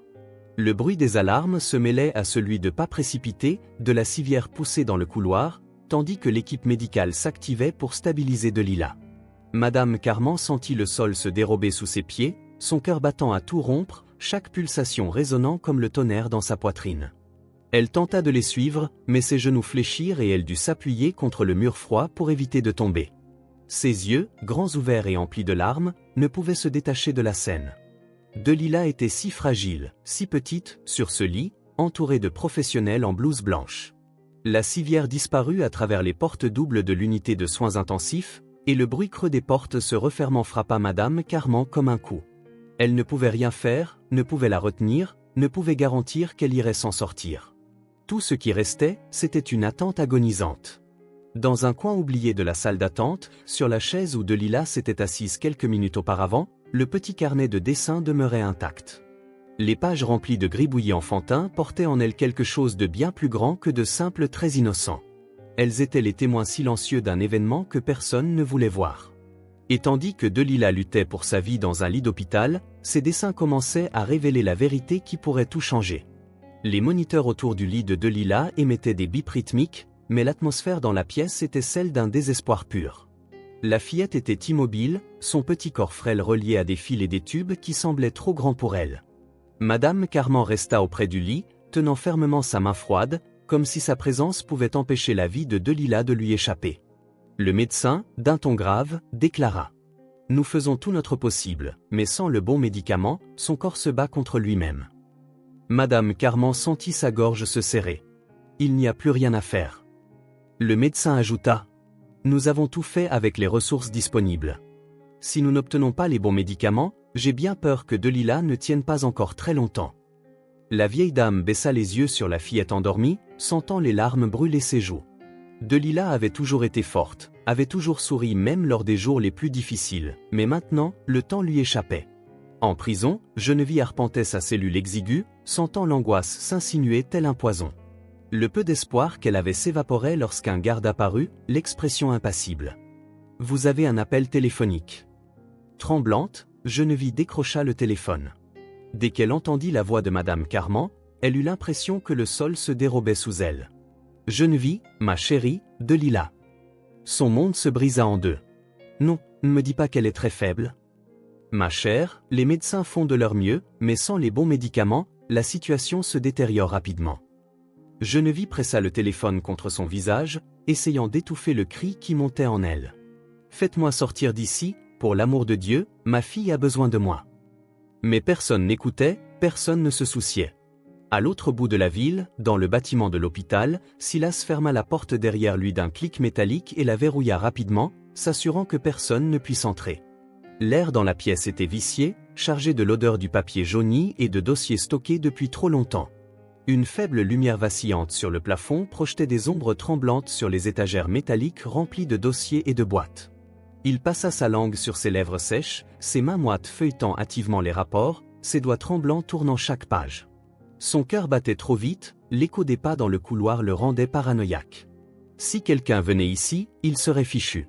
Ses yeux se mirent à fouiller, et il aperçut ce qu'il cherchait, les rapports contenant les relevés exacts des mouvements des médicaments volés, la même information que Meredith avait désormais entre les mains. Chaque numéro, chaque nom, constituait une sentence de condamnation pour lui. Son corps se raidit et il sentit un frisson lui parcourir l'échine. Si ces preuves parvenaient au tribunal, il n'y aurait plus d'échappatoire. Avec des doigts tremblants, il plongea sa main dans sa poche et en sortit un briquet en argent. La flamme bleue vacilla tandis qu'il tournait la molette métallique, illuminant brièvement son visage sombre. Si cette preuve venait à disparaître, rien ne pourrait l'incriminer. Il fixa les papiers encore une seconde, sentant la chaleur de la flamme trop proche. S'il détruisait tout ici, Geneviève paierait pour un crime qu'elle n'avait pas commis. Il devait simplement finir ce qu'il avait commencé, et cette fois, il ne pouvait échouer. Le couloir de l'hôpital semblait plus froid que d'habitude. Madame Carman était assise sur l'une des chaises en plastique, ses mains tremblantes tenant une tasse de café froid qu'elle ne pouvait plus boire. La porte de la chambre de Delilah était entr'ouverte et le silence à l'intérieur était lourd. C'est alors qu'un homme en costume sombre s'approcha, tenant un clipoir. Il se racla la gorge avant de parler, sa voix sèche et dénuée d'empathie. « Madame Carman, je dois vous informer que les frais du traitement de Delilah ont déjà dépassé le plafond de l'aide d'urgence. Si le paiement n'est pas effectué d'ici demain, nous ne pourrons malheureusement plus assurer les soins. » Le ventre de la vieille dame se noua, elle se leva brusquement, les yeux écarquillés. « Mais vous ne pouvez pas simplement arrêter. Nous parlons d'une enfant, elle ne survivra peut-être pas sans ses soins. » L'homme pressa ses lèvres en regardant ailleurs. « Je suis désolé, madame, mais les règles sont les règles. » Pendant ce temps, Meredith fouillait dans les vieux dossiers de la société à la recherche de quelque chose que Silas n'avait pas réussi à effacer. Ses doigts glissaient sur les papiers poussiéreux jusqu'à ce qu'un document attire son attention, une carte des caméras de sécurité. La plupart avaient déjà été remplacées ou désactivées, mais un petit secteur, une ancienne zone de stockage, disposait encore d'une caméra fonctionnelle. Le cœur de l'avocate battait la chamade. Si personne ne s'était donné la peine d'effacer les enregistrements de cette caméra, peut-être la vidéo était-elle encore disponible. Meredith prit son téléphone et appela un contact dans la société. « J'ai besoin d'accéder aux enregistrements d'une ancienne caméra, dès maintenant. » Chez l'hôpital, Madame Carman serrait le dessin de Delilah si fort que ses doigts marquaient les bords du papier. Son cœur battait dans sa poitrine tandis que ses yeux parcouraient chaque détail de ce gribouillis enfantin. Au-delà des traits inégaux, ce n'était pas qu'un dessin, c'était une pièce manquante d'un puzzle dangereux. La vieille dame regarda autour d'elle, un frisson lui parcourant l'échine. Le service pédiatrique était silencieux, hormis le murmure lointain des conversations des infirmières et le bip rythmique des moniteurs cardiaques. Mais ce silence n'apportait pas la paix, il diffusait une inquiétude. Le poids de cette découverte étouffait l'atmosphère. Si cet homme faisait partie du complot, alors le stratagème était bien plus vaste que ce qu'ils imaginaient.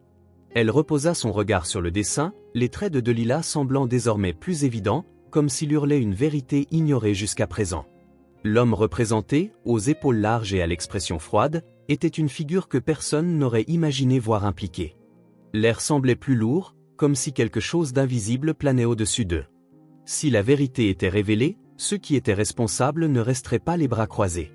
Madame Carman prit une profonde inspiration, son cœur se serrant avec une prémonition funeste. « Meredith, ma chère, nous devons agir rapidement, » murmura-t-elle d'une voix tremblante mais ferme. « Ils vont essayer d'empêcher cela. » L'avocate acquiesça. Les yeux fixés sur les papiers éparpillés devant elle, chaque seconde perdue était une occasion pour l'ennemi d'effacer les traces. Maintenant plus que jamais, il savait qu'il n'avait pas affaire à une simple imposture, mais à quelque chose de bien plus sombre. Meredith étala les documents et regarda à nouveau les dessins réalisés par l'enfant, analysant chaque détail avec une attention redoublée. Maintenant qu'elle savait que Delilah avait capturé quelque chose de bien plus grand que ce qu'elle imaginait, elle devait observer ces gribouillis avec un regard neuf. En organisant les pages par ordre chronologique, un schéma commença à se dessiner. Il y avait toujours un détail récurrent dans les scènes. Delilah dessinait de petits camions stationnés derrière l'hôpital, toujours à la fin de la nuit. Sur certaines pages, les ombres d'hommes apparaissaient à côté des caisses, comme s'ils transportaient quelque chose hors du bâtiment. Son regard perçant remarqua autre chose dans les dessins plus récents, l'une des silhouettes sombres semblait arborer un insigne avec un symbole similaire à celui des entreprises. Son cœur s'emballa, ce n'était pas une coïncidence. Prenant son téléphone, elle composa le numéro de l'ancien employé qui lui avait fourni des informations sur Silutadius. « J'ai besoin que tu me dises quelque chose. Te souviens-tu s'il y avait des mouvements étranges de camions la nuit ?» La voix de l'homme, tendue, résonna à l'autre bout du fil.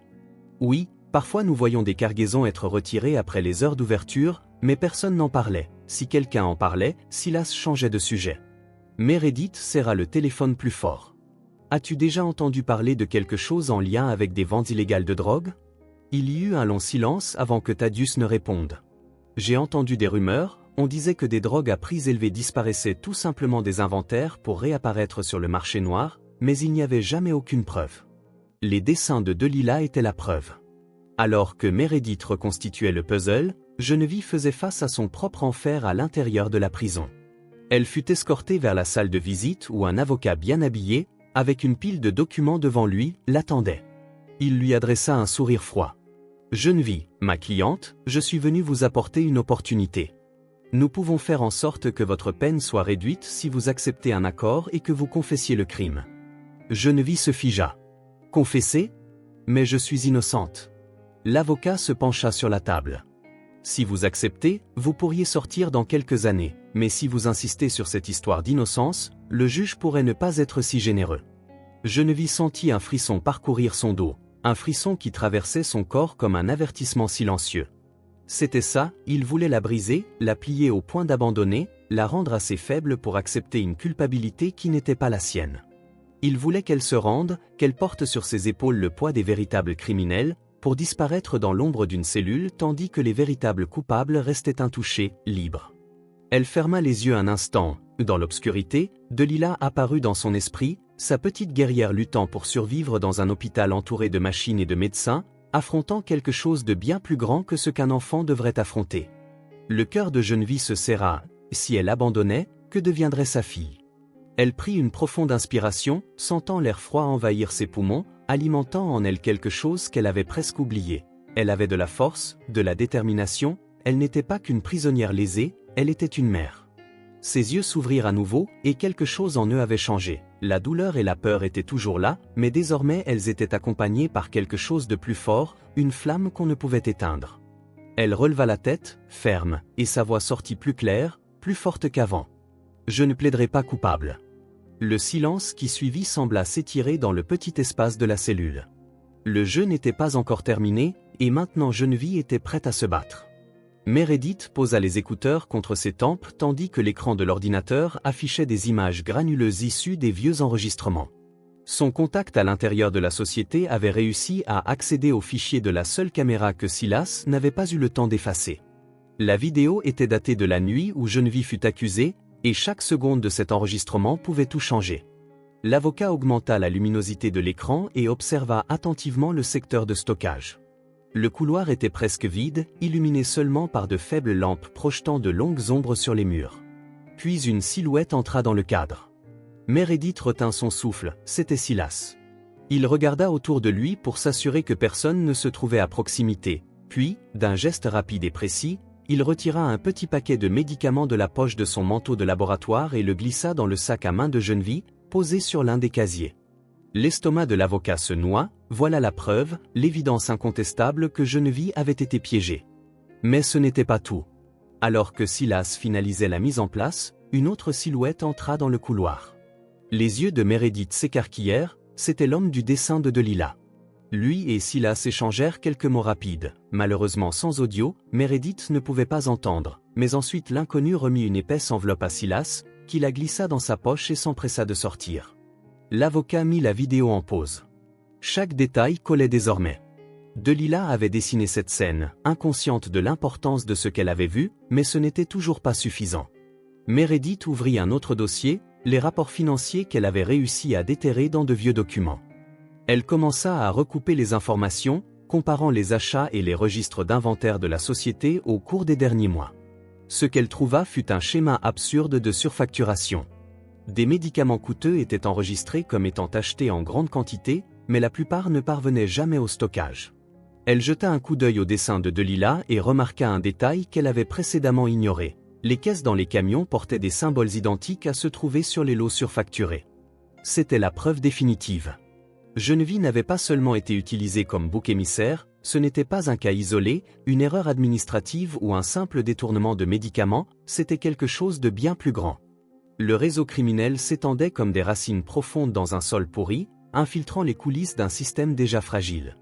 Silas ne volait pas seulement les médicaments, il les revendait à des prix exorbitants à un réseau clandestin, privant de traitement ceux qui en avaient le plus besoin. Meredith passa sa main sur son visage, sentant la peau froide sous ses propres doigts. Son sang se glaça. Elle savait qu'elle avait affaire à quelque chose de sordide, mais cela signifiait qu'il y avait bien d'autres personnes impliquées, des personnes qui non seulement détournaient les médicaments, mais s'enrichissaient aux dépens de patients vulnérables en souffrance, et elles étaient prêtes à tout pour garder cela enterré. Le poids de cette découverte rendait l'air autour d'elle plus dense, ses yeux retournèrent aux documents éparpillés sur la table. Les chiffres correspondaient, la preuve était là, si elle n'agissait pas rapidement, il pourrait disparaître sans hésiter. Meredith prit le téléphone et composa. Chaque seconde d'attente semblait s'étirer. Lorsque l'appel fut répondu, sa voix était ferme, mais son cœur battait contre ses côtes. « J'ai la preuve et nous devons agir maintenant. » À l'autre bout de la ligne, la réponse vint rapidement. Combien de temps avant qu'il ne s'en rende compte? Meredith prit une profonde inspiration. Peut-être qu'ils savent déjà. Meredith examinait chaque pièce à conviction avec une attention méticuleuse. Les images des vieux enregistrements, les registres d'inventaire trafiqués et les dessins de Delilah étaient organisés en dossier, prêts à être présentés au tribunal. Son cœur battait dans sa poitrine. Après tant d'efforts, elle avait enfin tout ce dont elle avait besoin pour faire tomber l'imposture qui avait détruit la vie de Geneviève.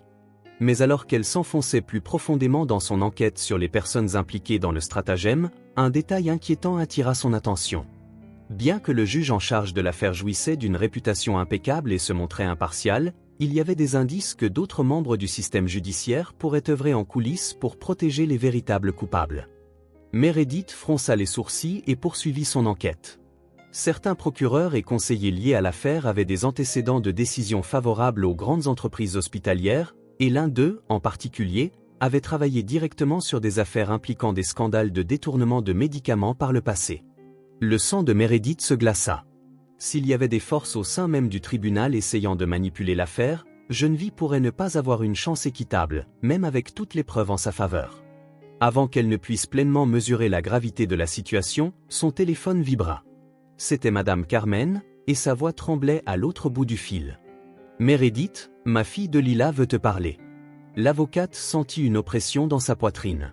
« Est-elle bien ?» Un bref silence s'ensuivit avant que la vieille femme ne réponde. Elle est faible, mais elle insiste pour aller au tribunal. Meredith fronça les sourcils. Elle ne peut pas quitter l'hôpital dans cet état. Madame Carmen, sa santé passe avant tout. Elle dit qu'elle a quelque chose d'important à montrer au juge. L'avocate sentit un frisson parcourir son dos. Quoi? À l'autre bout du fil, Delilah toussa, produisant un son coupé qui fit se resserrer la poitrine de Meredith. La fille était épuisée, mais sa voix, bien que faible, portait une fermeté bien plus grande que ce que son petit corps pouvait supporter. J'ai fait un dernier dessin. Ma respiration était irrégulière, mais j'ai continué sans hésiter. Il doit le voir, lui et lui seulement. Meredith serra le téléphone plus fort, ses doigts agrippant l'appareil comme si ce fil invisible qui la reliait à la fille était la seule chose empêchant que tout s'effondre. La gravité du moment la frappa pleinement. Delilah avait déjà prouvé à maintes reprises que ces dessins n'étaient pas de simples gribouillis d'enfants, ils étaient des témoignages silencieux, des archives de quelque chose que les adultes avaient ignoré, mais que, grâce à son innocence et à son regard perçant, elle avait su percevoir. Meredith ferma les yeux un instant, essayant de comprendre ce que pouvait renfermer ce dernier dessin. Qu'avait vu Delilah? Si elle disait que cela pouvait tout changer, alors tout changerait. Elle ouvrit le tiroir de son bureau et saisit ses clés de voiture. Elle devait trouver un moyen de l'emmener au tribunal. « Delilah, écoute-moi, dit-elle d'une voix ferme mais douce, as-tu confiance en moi ?» La réponse fut basse, mais chargée de certitude. « Oui. » Meredith prit une profonde inspiration, sentant son cœur s'emballer. Il n'y avait alors plus d'autre choix. Cette fille devait être devant le juge, et Meredith déplacerait le monde pour que cela se produise. La fine pluie ruisselait sur les fenêtres du café où Meredith attendait anxieusement, ses doigts tambourinant sur la table, son regard fixé sur la porte. Le temps pressait, et chaque minute comptait. Si Thaddeus ne se présentait pas, cela pourrait être la dernière chance d'obtenir un témoignage solide pour le procès. La porte du café s'ouvrit et il entra, ses yeux scrutant la pièce comme s'il craignait d'être suivi. Ses vêtements étaient chiffonnés et son expression affichait un mélange d'hésitation et de désespoir. Meredith se leva et lui fit signe de s'approcher. « Tu es venu. » Thaddeus tira une chaise et s'assit en face d'elle, prenant une profonde inspiration. « J'ai beaucoup réfléchi avant de décider. Je sais que je vais avoir d'énormes problèmes si je témoigne contre eux. » Meredith se pencha en avant. « Tu ne peux pas revenir en arrière maintenant, pas après tout ce que tu sais. Il se frotta le visage avec ses mains avant de hocher la tête. Tu as raison. Je vais tout raconter. Meredith saisit l'enregistreur et le posa sur la table. Je veux que tu commences par le début. Comment le stratagème fonctionnait-il? Thaddeus prit une profonde inspiration avant de commencer. Les détournements se produisent depuis des années. Au début, c'était de petites quantités, faciles à dissimuler, mais quand Silas a pris le contrôle du secteur, tout a changé. Il a transformé le détournement en une opération systématique. Les yeux de Meredith étaient rivés sur lui. Et comment cela se faisait-il? Les entrées de médicaments étaient trafiquées, même avant que les produits n'arrivent dans l'entrepôt. Les lots étaient séparés, en pleine nuit, transportés hors de l'entreprise. Tout cela se passait sans attirer l'attention. Thaddeus fit une pause, baissa la voix. Et il y a plus. Silas n'était jamais le véritable patron de ce stratagème. Meredith sentit un frisson lui parcourir l'échine. Il y avait quelque chose dans la manière dont Thaddeus parlait, dans l'excès de précaution de ses gestes, qui la fit retenir son souffle. Qui était au-dessus de lui? Sa voix sortit basse, chargée de tension. Thaddeus regarda autour de lui, comme craignant d'être entendu, même dans une salle apparemment sécurisée. Son corps était rigide, ses doigts tapotaient légèrement sur la table, avant de finalement lâcher la réponse. Les directeurs de l'entreprise.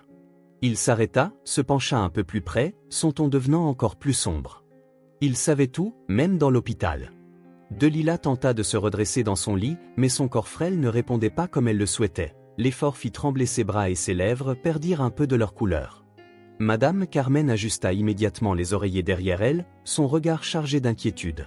« Ma fleur, tu ne dois pas te surmener. » Delilah se pinça les lèvres, son expression déterminée malgré sa fatigue. « J'ai besoin d'aller au tribunal, c'est important. » La vieille femme serra délicatement la petite main de Delilah, sentant la chaleur fiévreuse sur sa peau. Delilah détourna le regard un instant, se mordillant la lèvre comme si elle prenait une décision intérieure, puis, hésitante, glissa sa main sous l'oreiller et en sortit une petite enveloppe chiffonnée. Madame Carmen fronça les sourcils, surprise. « Qu'est-ce que c'est » Delilah avala difficilement. « Mon dernier dessin. » Sa voix s'échappa presque en un murmure. La vieille femme ouvrit prudemment l'enveloppe, ses yeux tombèrent sur le papier, et l'air sembla lui quitter les poumons d'un seul coup. Son cœur battait à tout rompre. Delilah avait gardé le détail le plus important de toute l'histoire. La salle d'audience était remplie d'une tension presque palpable. Meredith ajusta ses documents sur la table de la défense, jeta un coup d'œil rapide à Geneviève, qui gardait son regard fixé sur l'homme assis dans le siège des témoins. Thaddeus Callaway, l'ancien employé de l'établissement, prit une profonde inspiration avant de poser ses mains sur le banc et de se tourner vers le juge. Il s'éclaircit la gorge, ses doigts tremblant légèrement. « J'ai travaillé ici pendant 8 ans, assez longtemps pour réaliser que quelque chose clochait, mais ce n'est que depuis les 3 dernières années que la gestion des médicaments est devenue une opération systématique. » Meredith se leva, parcourant lentement la salle d'audience. « Pouvez-vous expliquer comment cela fonctionnait » Thaddeus hocha la tête, humant ses lèvres. Tout a commencé avec l'entrée des produits dans l'entreprise. Certains lots étaient surfacturés et n'apparaissaient jamais dans les registres officiels, ils étaient séparés et discrètement retirés de l'entrepôt. Les caméras de sécurité du secteur principal ne captaient pas ces moments parce que Silas, le superviseur, contrôlait le système. Il manipulait la programmation pour qu'aucun enregistrement ne soit fait pendant les heures de retrait. Le procureur, un homme bien habillé en costume gris, croisa les bras. « Avez-vous des preuves de cela » Meredith prit un dossier sur la table et s'approcha du juge en lui remettant les transcriptions des enregistrements que son équipe avait récupérés. « Oui, votre honneur, ces images montrent que, les nuits où les détournements ont eu lieu, les journaux d'enregistrement indiquent des défaillances précisément pendant les heures des mouvements suspects. » Le juge feuilleta les documents en fronçant les sourcils. « Poursuivez, monsieur Callaway. » Thaddeus prit une profonde inspiration et continua. Les médicaments détournés n'étaient pas vendus au hasard. Il existait un réseau organisé qui les distribuait sur le marché noir. Je ne savais pas exactement qui dirigeait ce réseau, mais j'ai vu Silas recevoir régulièrement des enveloppes, probablement en paiement pour ses services. Geneviève écoutait chaque mot, ses mains serrées sur ses genoux, son cœur battant dans sa poitrine. C'est alors que Meredith s'approcha de la table et sortit une série de papiers colorés. « Monsieur Callaway, vous avez mentionné que les détournements se produisaient à des heures spécifiques. Je veux que vous regardiez ces dessins et me disiez ce que vous voyez. » Thaddeus prit les papiers avec un air curieux, et dès qu'il vit le premier dessin, ses yeux s'écarquillèrent. « Ça, ça ressemble à la zone de chargement et de déchargement. Meredith hocha la tête, retournant au dessin suivant. Et celui-ci? Il fronça les sourcils. C'est une représentation enfantine, mais ces hommes poussent des caisses dans un camion. C'est exactement comme cela que cela s'est passé. L'avocat montra un autre dessin où une silhouette se distinguait, tenant une enveloppe, puis un autre dessin. Thaddeus hésita un instant avant de laisser échapper un lourd soupir. C'est ce que j'ai vu, Silas recevoir un paiement pour les détournements. Le murmure dans l'audience s'intensifia. Meredith se tourna vers le juge, tenant fermement les dessins de Delilah. Mesdames et messieurs, voici la preuve la plus pure que nous avons. Delilah, une enfant, a été témoin de tout cela sans en avoir conscience et sans que personne ne prête attention. Elle a enregistré des détails qui nous aident à comprendre l'intégralité de l'opération criminelle. Le procureur s'éclaircit la gorge, mais cela ne prouve pas que l'accusé n'a pas participé au crime. C'est alors que la porte de la salle d'audience s'ouvrit et que Madame Carmen entra en poussant le fauteuil roulant de Delilah. La fille était pâle, mais son regard portait une détermination inattendue pour son âge. « Je peux le prouver », murmura-t-elle, tenant un nouveau dessin entre ses doigts. Le juge observa la scène en silence un instant avant de hocher la tête. « Faites approcher la fille. » Madame Carmen fit venir Delilah et Meredith se pencha à côté d'elle. « Delilah, peux-tu nous montrer ce que tu as apporté ?» La fille leva la feuille. C'était un dernier dessin, et ce qu'il révélait allait tout changer au tribunal.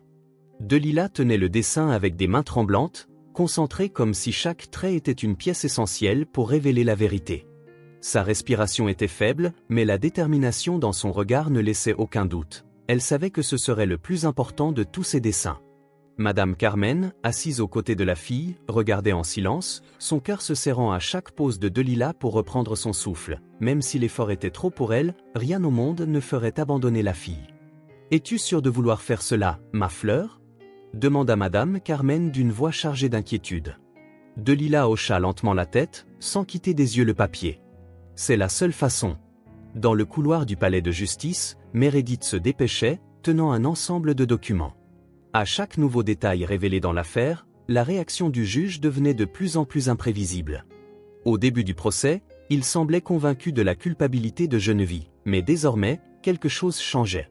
Lors de la dernière session, Meredith remarqua qu'il pinçait ses lèvres en entendant les témoignages, que ses sourcils se fronçaient légèrement lorsque Thaddeus révéla que les directeurs de l'entreprise étaient impliqués. Plus encore, elle vit le juge fixer les dessins de Delilah trop longtemps. S'il commençait à douter des accusations, il y avait de l'espoir, mais il devait aller jusqu'au bout. C'est alors que son téléphone vibra. Meredith s'arrêta et répondit, la poitrine serrée. « Conseillère ?» La voix de son contact au bureau du procureur était urgente. Des gens s'inquiètent pour la fille. Des sources disent qu'il n'allait pas laisser Delilah témoigner demain. Le sang de Meredith se glaça. « Vous dites que je n'ai pas de détails, mais si j'étais vous, je doublerais la sécurité autour d'elle. » Meredith avala difficilement et raccrocha. Son regard se porta vers la pièce où Delilah finissait son dessin. Il manquait de temps, et les criminels feraient tout pour empêcher que la vérité ne sorte. Le soleil venait à peine de se lever lorsque Meredith quitta le bâtiment de son cabinet, son téléphone pressé contre son oreille alors qu'elle se dirigeait d'un pas rapide vers sa voiture. L'air du matin était lourd, chargé d'un sentiment d'urgence qui lui serrait la poitrine. « Madame Carmen, êtes-vous prête ?» La vieille femme, à l'autre bout du fil, soupira. « Oui, ma chérie, mais depuis ce matin j'ai vu une voiture garée près de la maison. Quelqu'un nous surveille. » Le sang de Meredith se glaça. « Ne sortez pas encore. J'enverrai quelqu'un vous chercher. » Madame Carmen baissa la voix, comme si elle craignait d'être entendue. Delilah est déjà éveillée, elle sait qu'aujourd'hui est important, mais elle est faible. J'ai peur qu'elle ne tienne pas. Meredith prit une profonde inspiration, tentant de rester calme. Dis-lui que nous sommes en route, rien ne nous empêchera d'aller au tribunal. Elle raccrocha et regarda autour d'elle, sentant la tension peser sur ses épaules. Le temps pressait. Dans la prison, Geneviève s'agenouilla près du couchette, les mains jointes en une prière silencieuse. Ses yeux, privés de sommeil, étaient humides. « Seigneur, je confie ma fille entre tes mains, protège-la de tout mal, donne-lui la force de supporter ce jour. » Sa mère, le cœur battant de désespoir, souhaitait être auprès de Delilah, lui tenir la main, lui dire que tout irait bien, mais tout ce qu'elle pouvait faire, c'était avoir confiance. Un coup retentissant contre les barreaux de la cellule la fit lever les yeux. Geneviève appela la surveillante. Votre avocate m'a demandé de vous informer que votre fille témoignera aujourd'hui. » Ces mots emplirent sa poitrine d'espoir et de peur à la fois. « Elle va bien ?» La femme hésita avant de répondre. « Tout ce que je peux dire, c'est qu'elle est en route. » Geneviève ferma les yeux, déglutit, retenant ses sanglots. « Tiens bon, ma fille. » Au palais de justice, Silas se frottait les mains avec impatience, arpentant le couloir réservé aux témoins, son costume impeccable mais son regard agité. L'avocat de la défense s'approcha en ajustant ses lunettes. « Qu'est-ce qui ne va pas ? Tu as l'air nerveux. » Silas grimaça, serrant les dents. « Je viens d'apprendre que la fille de l'accusé va témoigner. » L'avocat fronça les sourcils. « Et alors ? Ce n'est qu'une enfant. » Silas renifla. « Une enfant qui a tout vu. » L'homme ajusta sa cravate, lançant un regard calculateur. « Rien, nous pouvons contourner cela. » Mais Silas ne semblait pas convaincu. La peur était désormais palpable, et pour la première fois, il savait qu'il pouvait perdre. Meredith prit une profonde inspiration avant d'entrer dans la salle d'audience, sentant le poids de la responsabilité sur ses épaules. Chaque détail de cette audience avait été méticuleusement planifié.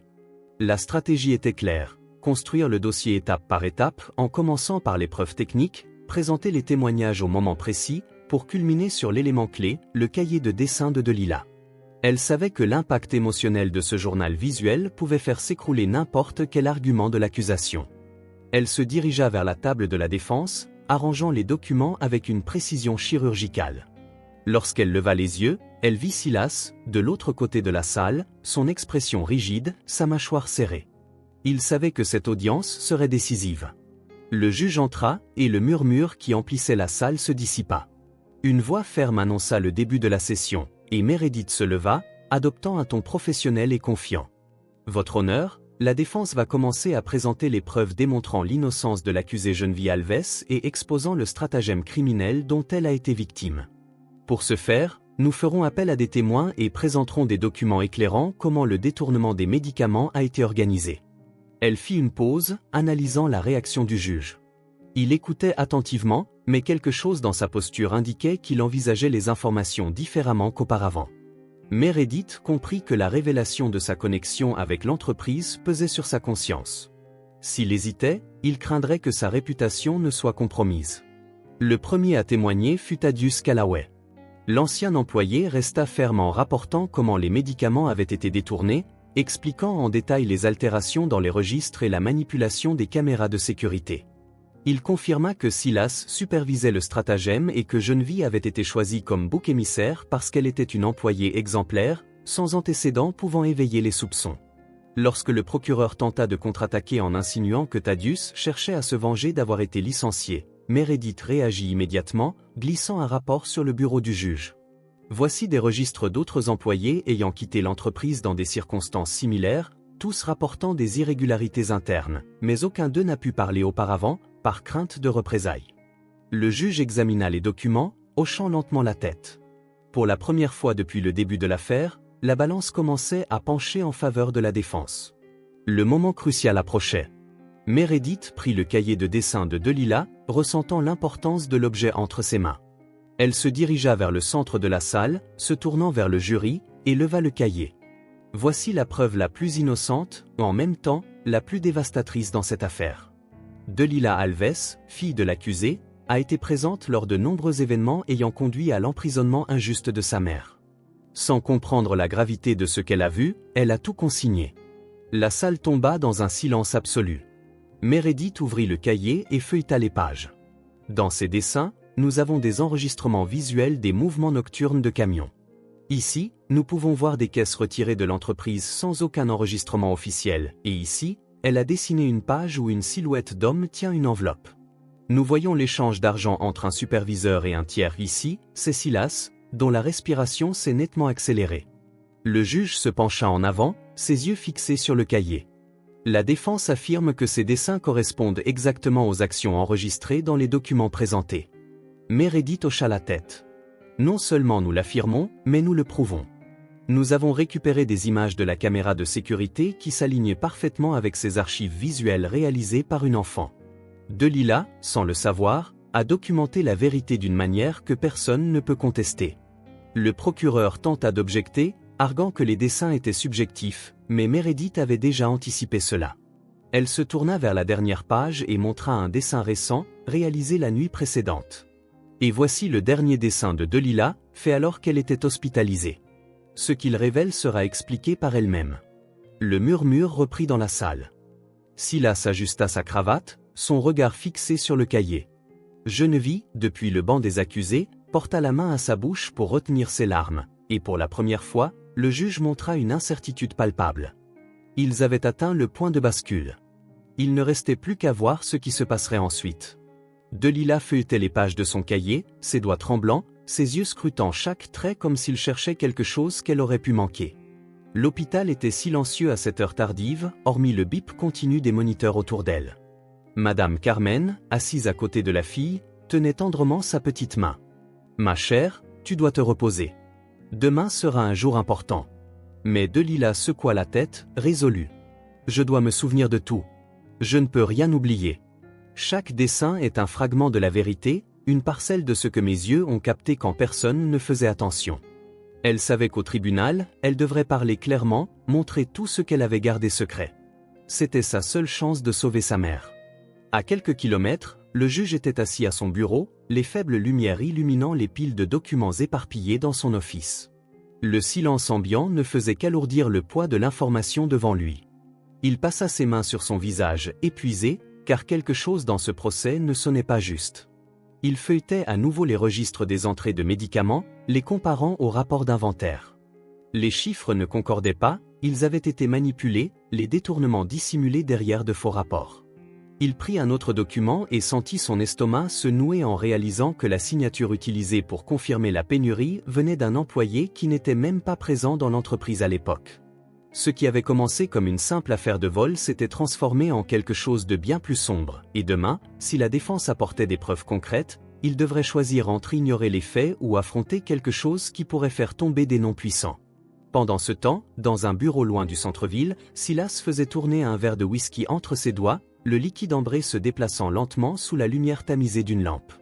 La pièce était spacieuse, mais l'air semblait oppressant, chargé de tension et de murmures furieux. Les hommes autour de lui le regardaient, les expressions fermées, impatients, et le silence n'était rompu que par le tintement de la glace contre le verre, un son discret qui amplifiait le poids de la réunion. Jusqu'à récemment, Silas avait un contrôle total sur la situation. Il déplaçait les pièces à sa guise, couvrait ses traces et s'assurait que toute menace était rapidement éliminée. Mais maintenant, tout lui échappait. Il poussa un soupir tendu, porta le verre à ses lèvres, mais l'alcool ne réchauffa pas le froid qu'il ressentait au plus profond de lui. Son regard se porta sur les papiers étalés sur la table, documents, rapports, informations qui, autrefois, servaient à manipuler le système, et qui maintenant représentaient un risque. Finalement, sa voix brisa le silence, mais même lui ne s'attendait pas à ce qu'elle sonne aussi incertaine. Ce n'est qu'une enfant. Un lourd silence envahit la pièce. Les regards se durcirent. Aucun d'entre eux n'était là pour questionner la moralité, ils cherchaient des solutions. Puis une voix émergea de l'ombre, basse et chargée de sens. Alors assurez-vous qu'elle ne se rende jamais au tribunal. La glace fondit dans son verre, mais ce qui gela vraiment fut son sang. Demain, tout serait scellé et Silas n'avait qu'à décider jusqu'où il était prêt à aller. La salle d'audience était saturée d'une anticipation palpable de ce qui allait se passer. Meredith Rose fixa fermement son regard sur chaque visage présent, avant de s'adresser au juge. « Votre honneur, la défense appelle Thaddeus Callaway à témoigner. » L'ancien employé entra dans la salle d'audience sous des regards vigilants, son visage affichant un mélange de détermination et d'appréhension. Il savait qu'en prenant la parole, il s'opposerait à des personnes puissantes, mais il savait aussi que garder le silence signifierait permettre qu'une injustice se perpétue. Il s'assit sur le siège des témoins, redressa les épaules et regarda directement le juge. « Je vais réaffirmer ici, devant tout le monde, que je vais témoigner de nouveau. J'ai travaillé à l'hôpital pendant des années et j'ai vu des choses qui me mettaient mal à l'aise, mais jamais comme cela.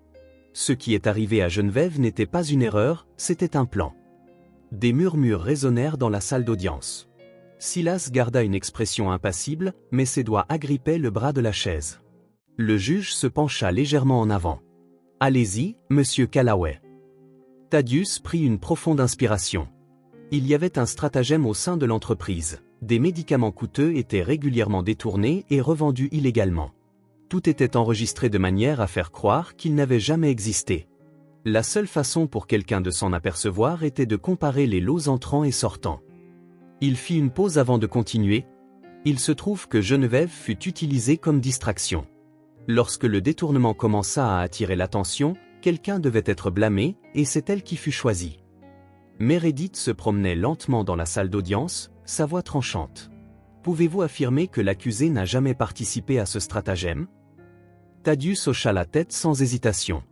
Elle voulait simplement faire son travail et s'occuper de sa fille, mais ils étaient prêts à détruire sa vie pour dissimuler quelque chose de bien plus important.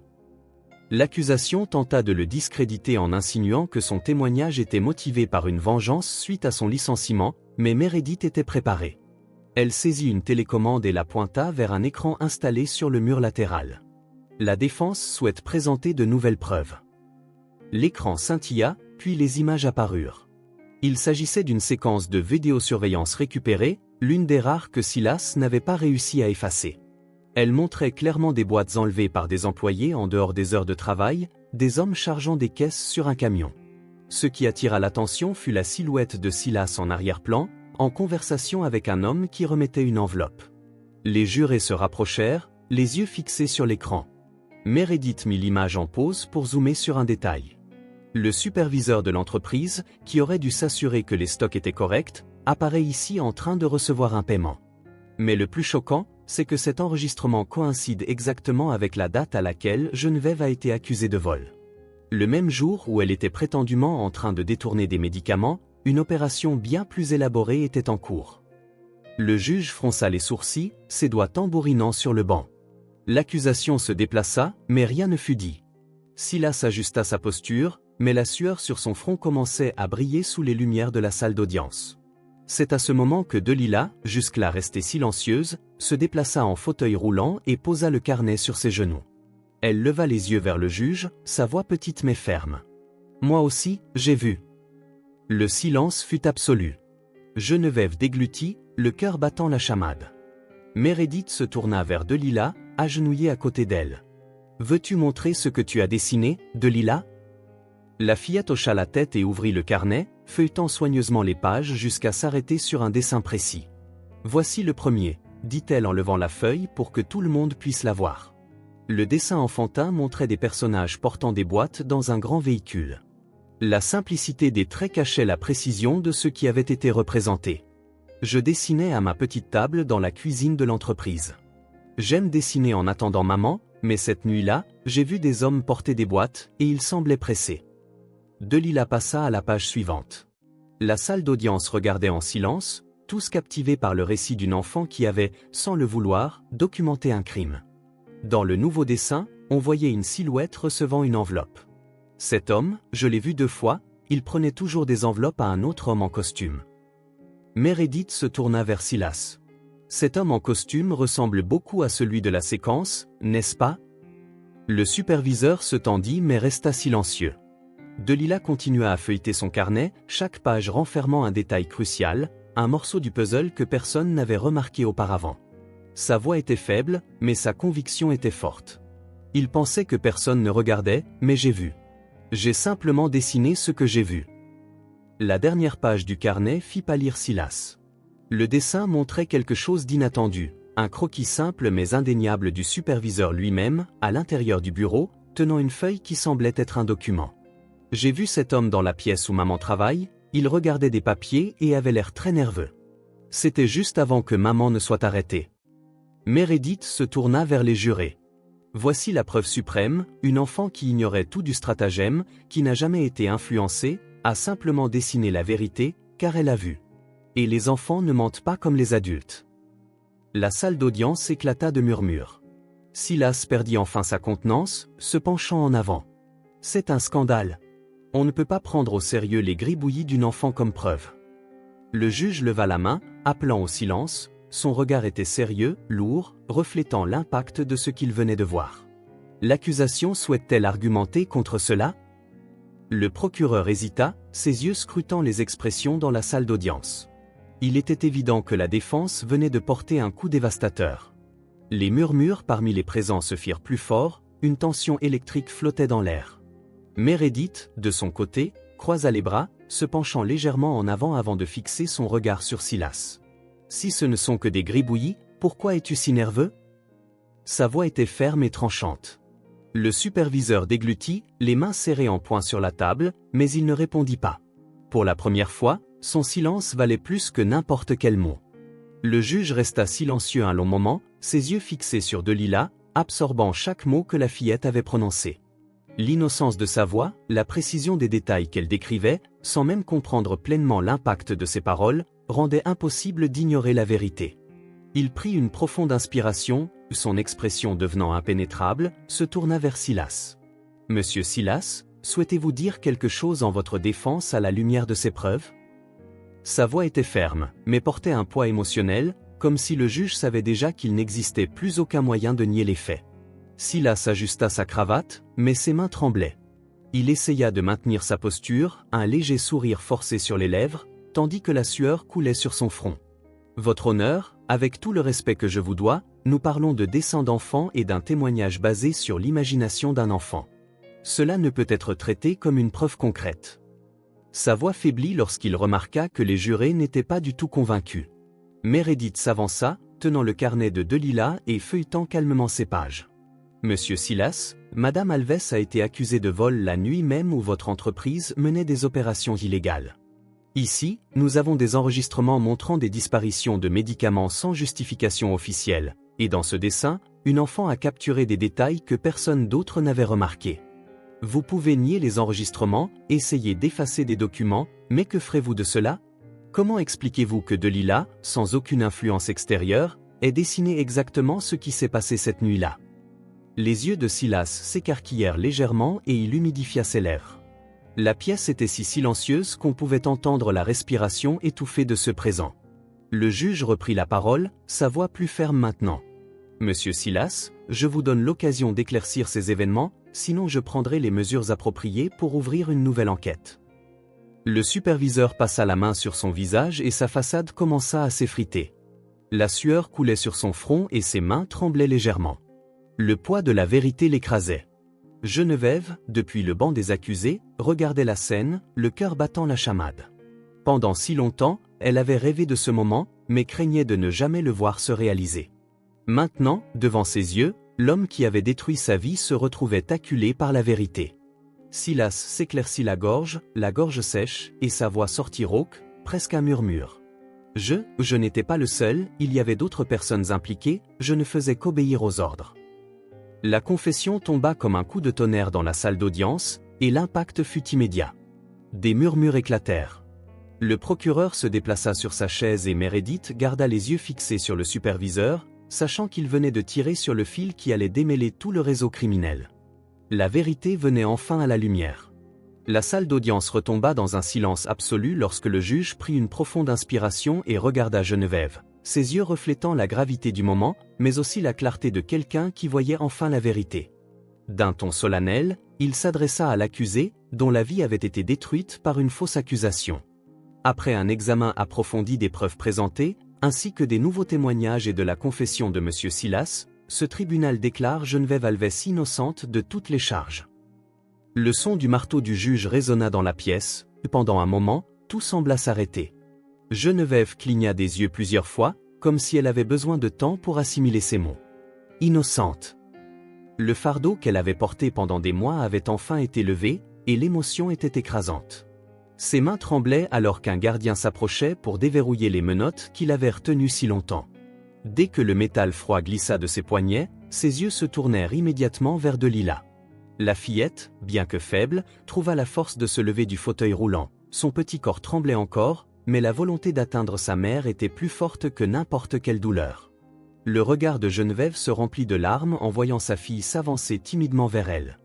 Delilah courut du mieux qu'elle put et Geneviève n'hésita pas. En quelques secondes, les deux s'embrassèrent en sanglotant, ressentant la chaleur l'une de l'autre comme si elles pouvaient récupérer tout le temps perdu en un seul instant.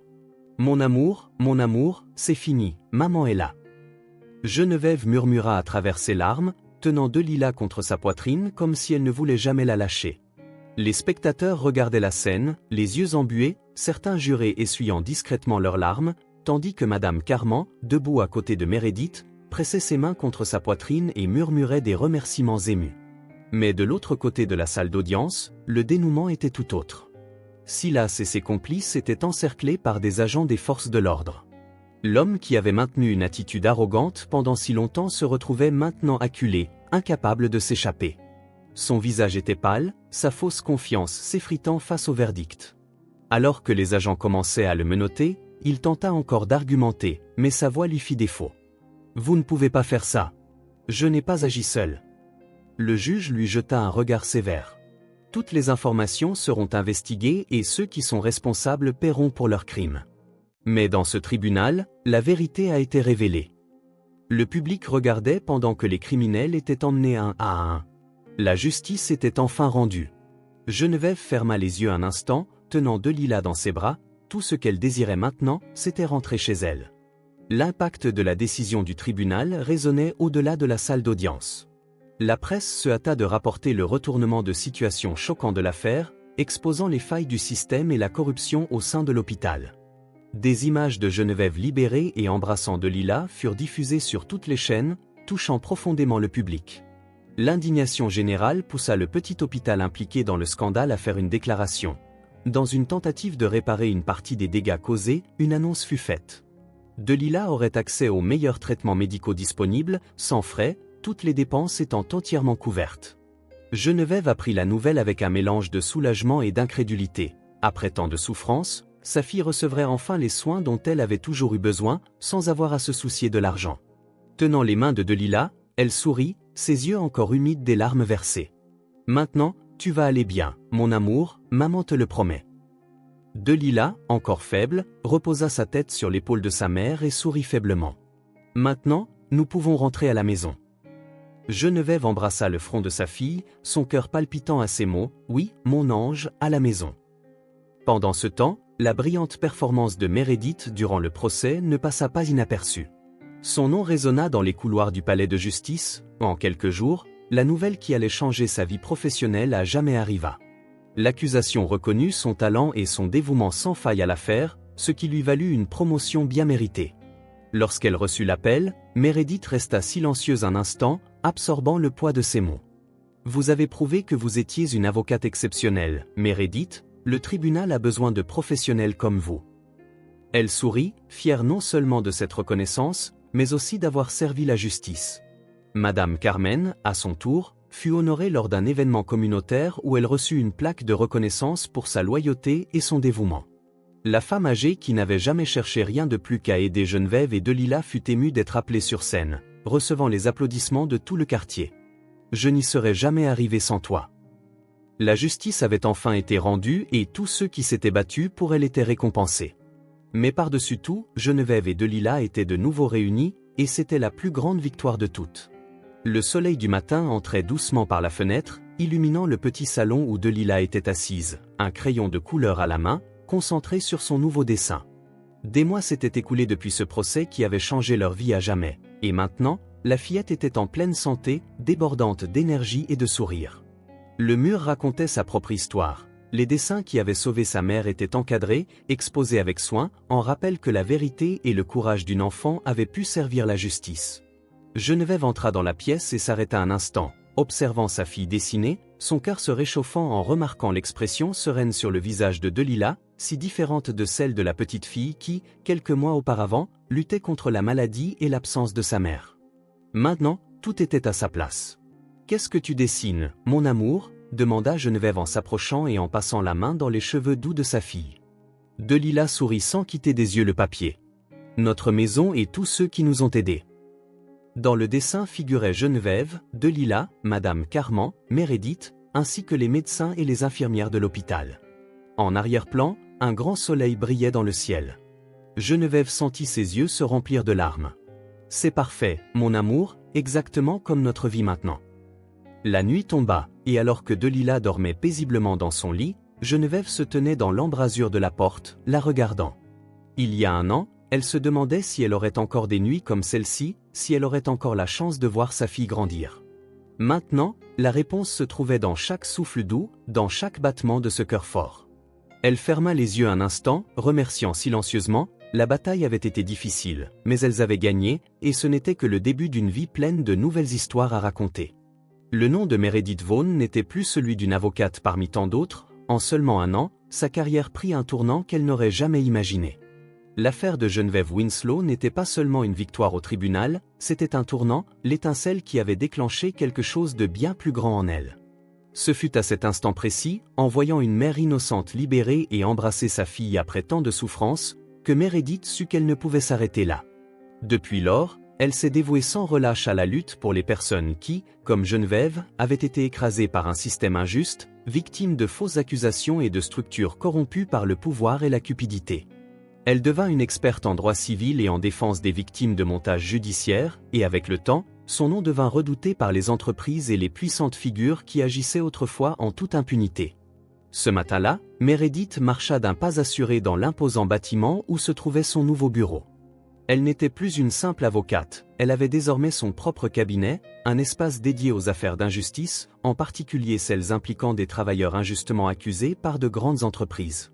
Son travail résonnait dans les gros titres des journaux et dans les émissions de télévision. Les gens savaient que, si quelqu'un était victime d'une accusation frauduleuse, Meredith Vaughn était le nom qu'il fallait rechercher. En entrant dans la pièce, elle trouva sa secrétaire en train d'organiser une pile de documents sur le bureau. « Docteur, le président souhaite une interview à propos de l'affaire de cette cliente. Ici, ils veulent savoir comment vous avez réussi à renverser une condamnation aussi lourde en moins d'un mois. » Meredith enleva son blazer et l'accrocha à la chaise, prenant l'un des documents. La cliente dont la secrétaire avait parlé était une femme qui avait été faussement accusée de détournement de fonds dans une institution caritative. Une autre affaire dans laquelle le système préférait punir la victime plutôt que d'enquêter sur les véritables coupables. Meredith poussa un soupir et sourit légèrement. Donnant cette interview, les gens doivent savoir qu'il existe une justice pour ceux qui se battent. L'avocate s'assit à la table et examina les affaires à venir, toutes marquées comme urgentes. Des travailleurs accusés de crimes qu'ils n'avaient pas commis, des familles qui avaient tout perdu à cause de décisions injustes, des mères séparées de leurs enfants. Des histoires différentes, mais toutes unies par le même fil de souffrance. Meredith sentit que sa mission n'était pas seulement de gagner des affaires, mais de redonner de la dignité aux gens. Peu après, son téléphone sonna. En décrochant, elle reconnut la voix du journaliste qui couvrait des affaires à fort impact. L'affaire de Madame Montero avait des répercussions nationales. Le public veut savoir, pourquoi avez-vous choisi de consacrer votre carrière à ces personnes ? Meredith sourit et regarda par la fenêtre du bâtiment, observant la ville qui avait si souvent failli aux innocents. Parce que je crois que personne ne devrait perdre sa vie à cause d'une erreur judiciaire. J'ai vu une mère arrachée au bras de sa fille pour quelque chose qu'elle n'avait pas fait. J'ai vu une enfant se battre pour sauver sa mère alors que personne d'autre ne la croyait, et je me suis promis de ne jamais laisser cela se reproduire. À l'autre bout du fil, le journaliste resta silencieux un instant avant de demander. Vous êtes devenu un symbole de la justice, mais avez-vous déjà été menacé ? Meredith sourit, se rappelant toutes les fois où ils avaient tenté de la faire taire, les appels anonymes, les tentatives d'intimidation, voire même des offres pour abandonner certaines affaires. Oui, beaucoup, mais la peur ne me fait pas reculer, elle me rappelle simplement que je suis sur la bonne voie. Après avoir terminé l'interview, Meredith retourna à l'examen d'une nouvelle affaire arrivée ce matin-là. Cette fois, il s'agissait d'une infirmière accusée de vol de médicaments. Elle fronça les sourcils, la même histoire, le même crime qu'ils avaient imputé à Geneviève. Sa poitrine se serra, il y avait tant de Geneviève là-bas, tant de personnes qui avaient été injustement emprisonnées sans personne pour les défendre. Elle prit le téléphone et composa un numéro qu'elle connaissait bien. « Madame Carman, comment allez-vous » La femme âgée répondit d'un ton animé. « Ma chère, quel bonheur d'entendre ta voix. Je vais très bien, et toi » Meredith sourit. Chaque fois qu'elle parlait à Madame Carman, elle ressentait une étrange paix, comme si elle était revenue au jour où tout avait commencé, travaillant dur mais heureuse. « Comment va Delilah » Madame Carman rit. « Oh, cette fille, plus forte que jamais et toujours en train de dessiner. L'autre jour, elle t'a dessiné en train de tenir un marteau de juge. Elle a dit que tu étais une super-héroïne. » Meredith rit, secouant la tête. « C'est toi, Geneviève, qui n'as jamais abandonné. » L'après-midi fut rempli de rires, d'histoires et de bons repas. Delilah courait dans l'appartement, jouant avec les ballons et dansant sur la musique que Geneviève avait mise à la radio pour la première fois depuis des années. Geneviève ressentit la légèreté d'un bonheur complet. Plus de peur, plus de douleur, seulement la promesse d'un nouvel avenir plein de possibilités. Plus tard, alors qu'elle regardait Delila dessiner à la petite table du salon, Geneviève s'assit à côté de sa fille en caressant ses cheveux courts. « Qu'est-ce que tu dessines, mon amour ?» Delila sourit en lui montrant le papier. « Notre maison et tous ceux qui nous ont aidés. » Dans le dessin figuraient Geneviève, Delila, Madame Carman, Meredith, ainsi que les médecins et les infirmières de l'hôpital. En arrière-plan, un grand soleil brillait dans le ciel.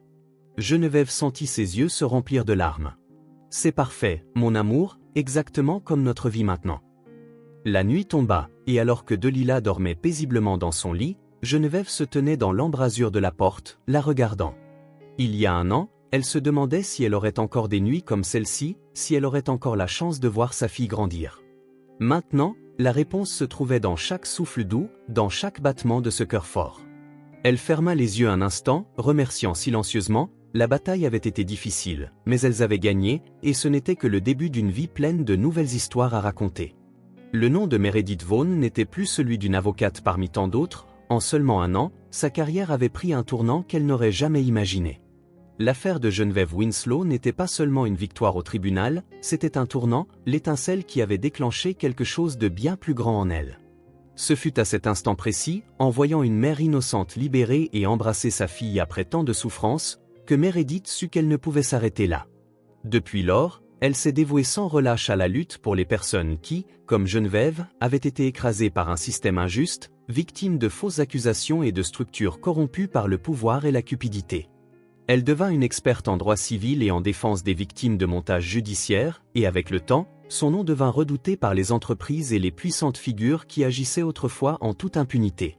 Ce matin-là, Meredith marcha d'un pas assuré dans l'imposant bâtiment où se trouvait son nouveau bureau. Elle n'était plus une simple avocate, elle avait désormais son propre cabinet, un espace dédié aux affaires d'injustice, en particulier celles impliquant des travailleurs injustement accusés par de grandes entreprises.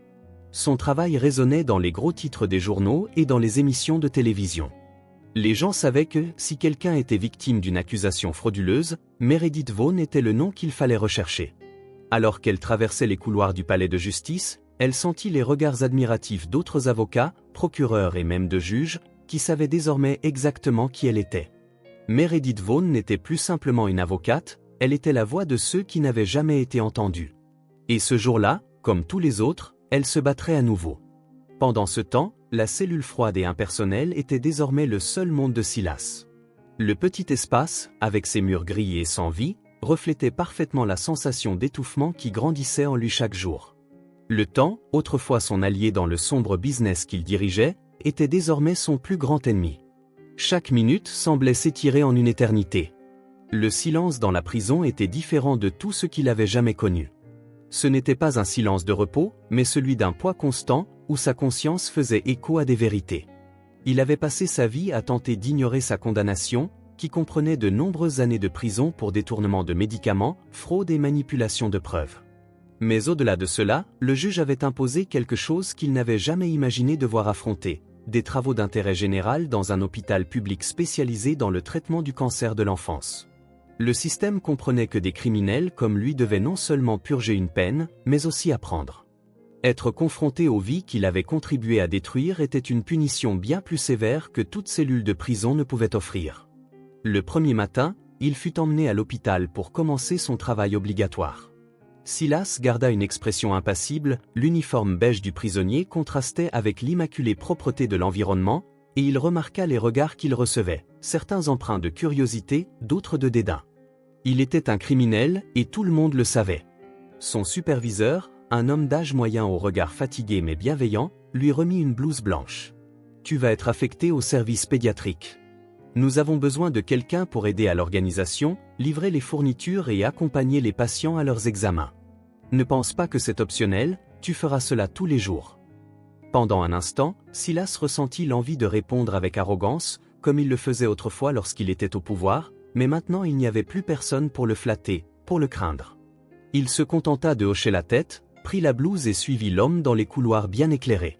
L'odeur du désinfectant se mêlait à une légère senteur de fleurs provenant des quelques décorations éparpillées dans l'hôpital, créant une atmosphère étrangement accueillante.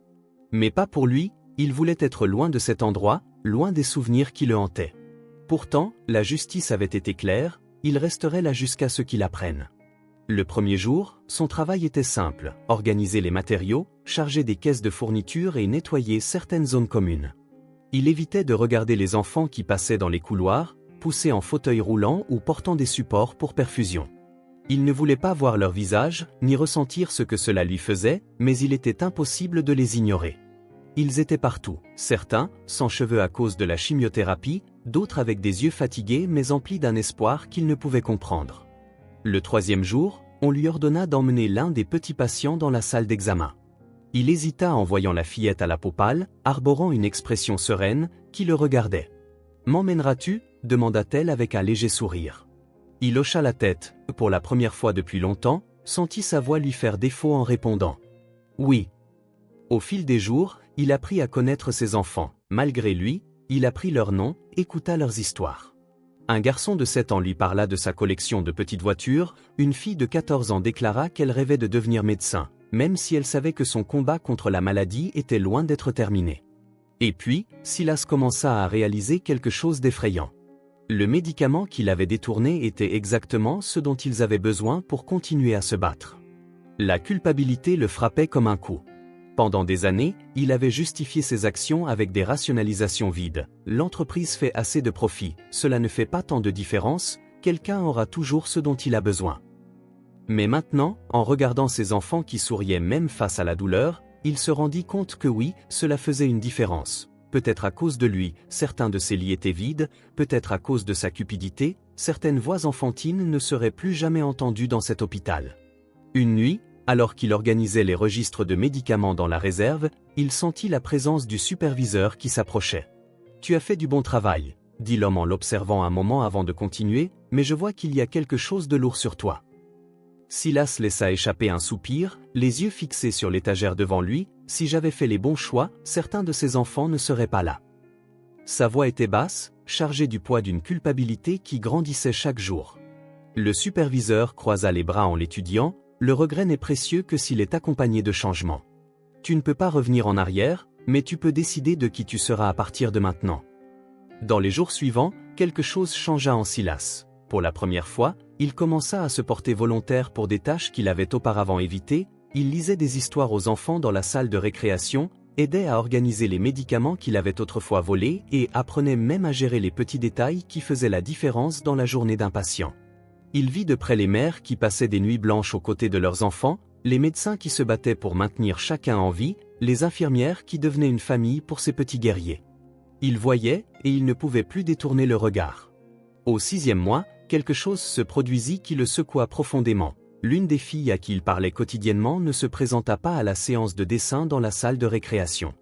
Lorsqu'il demanda après elle, il reçut un regard sombre de la part de l'infirmière, « Elle n'a pas survécu. » Les mots lui tombèrent dessus comme un poids insupportable, « Elle n'a pas survécu. » Cet enfant avait ri avec lui quelques jours auparavant, elle avait parlé de son dessin préféré, avait dit qu'elle voulait un chien quand elle quitterait l'hôpital, mais elle n'est jamais partie.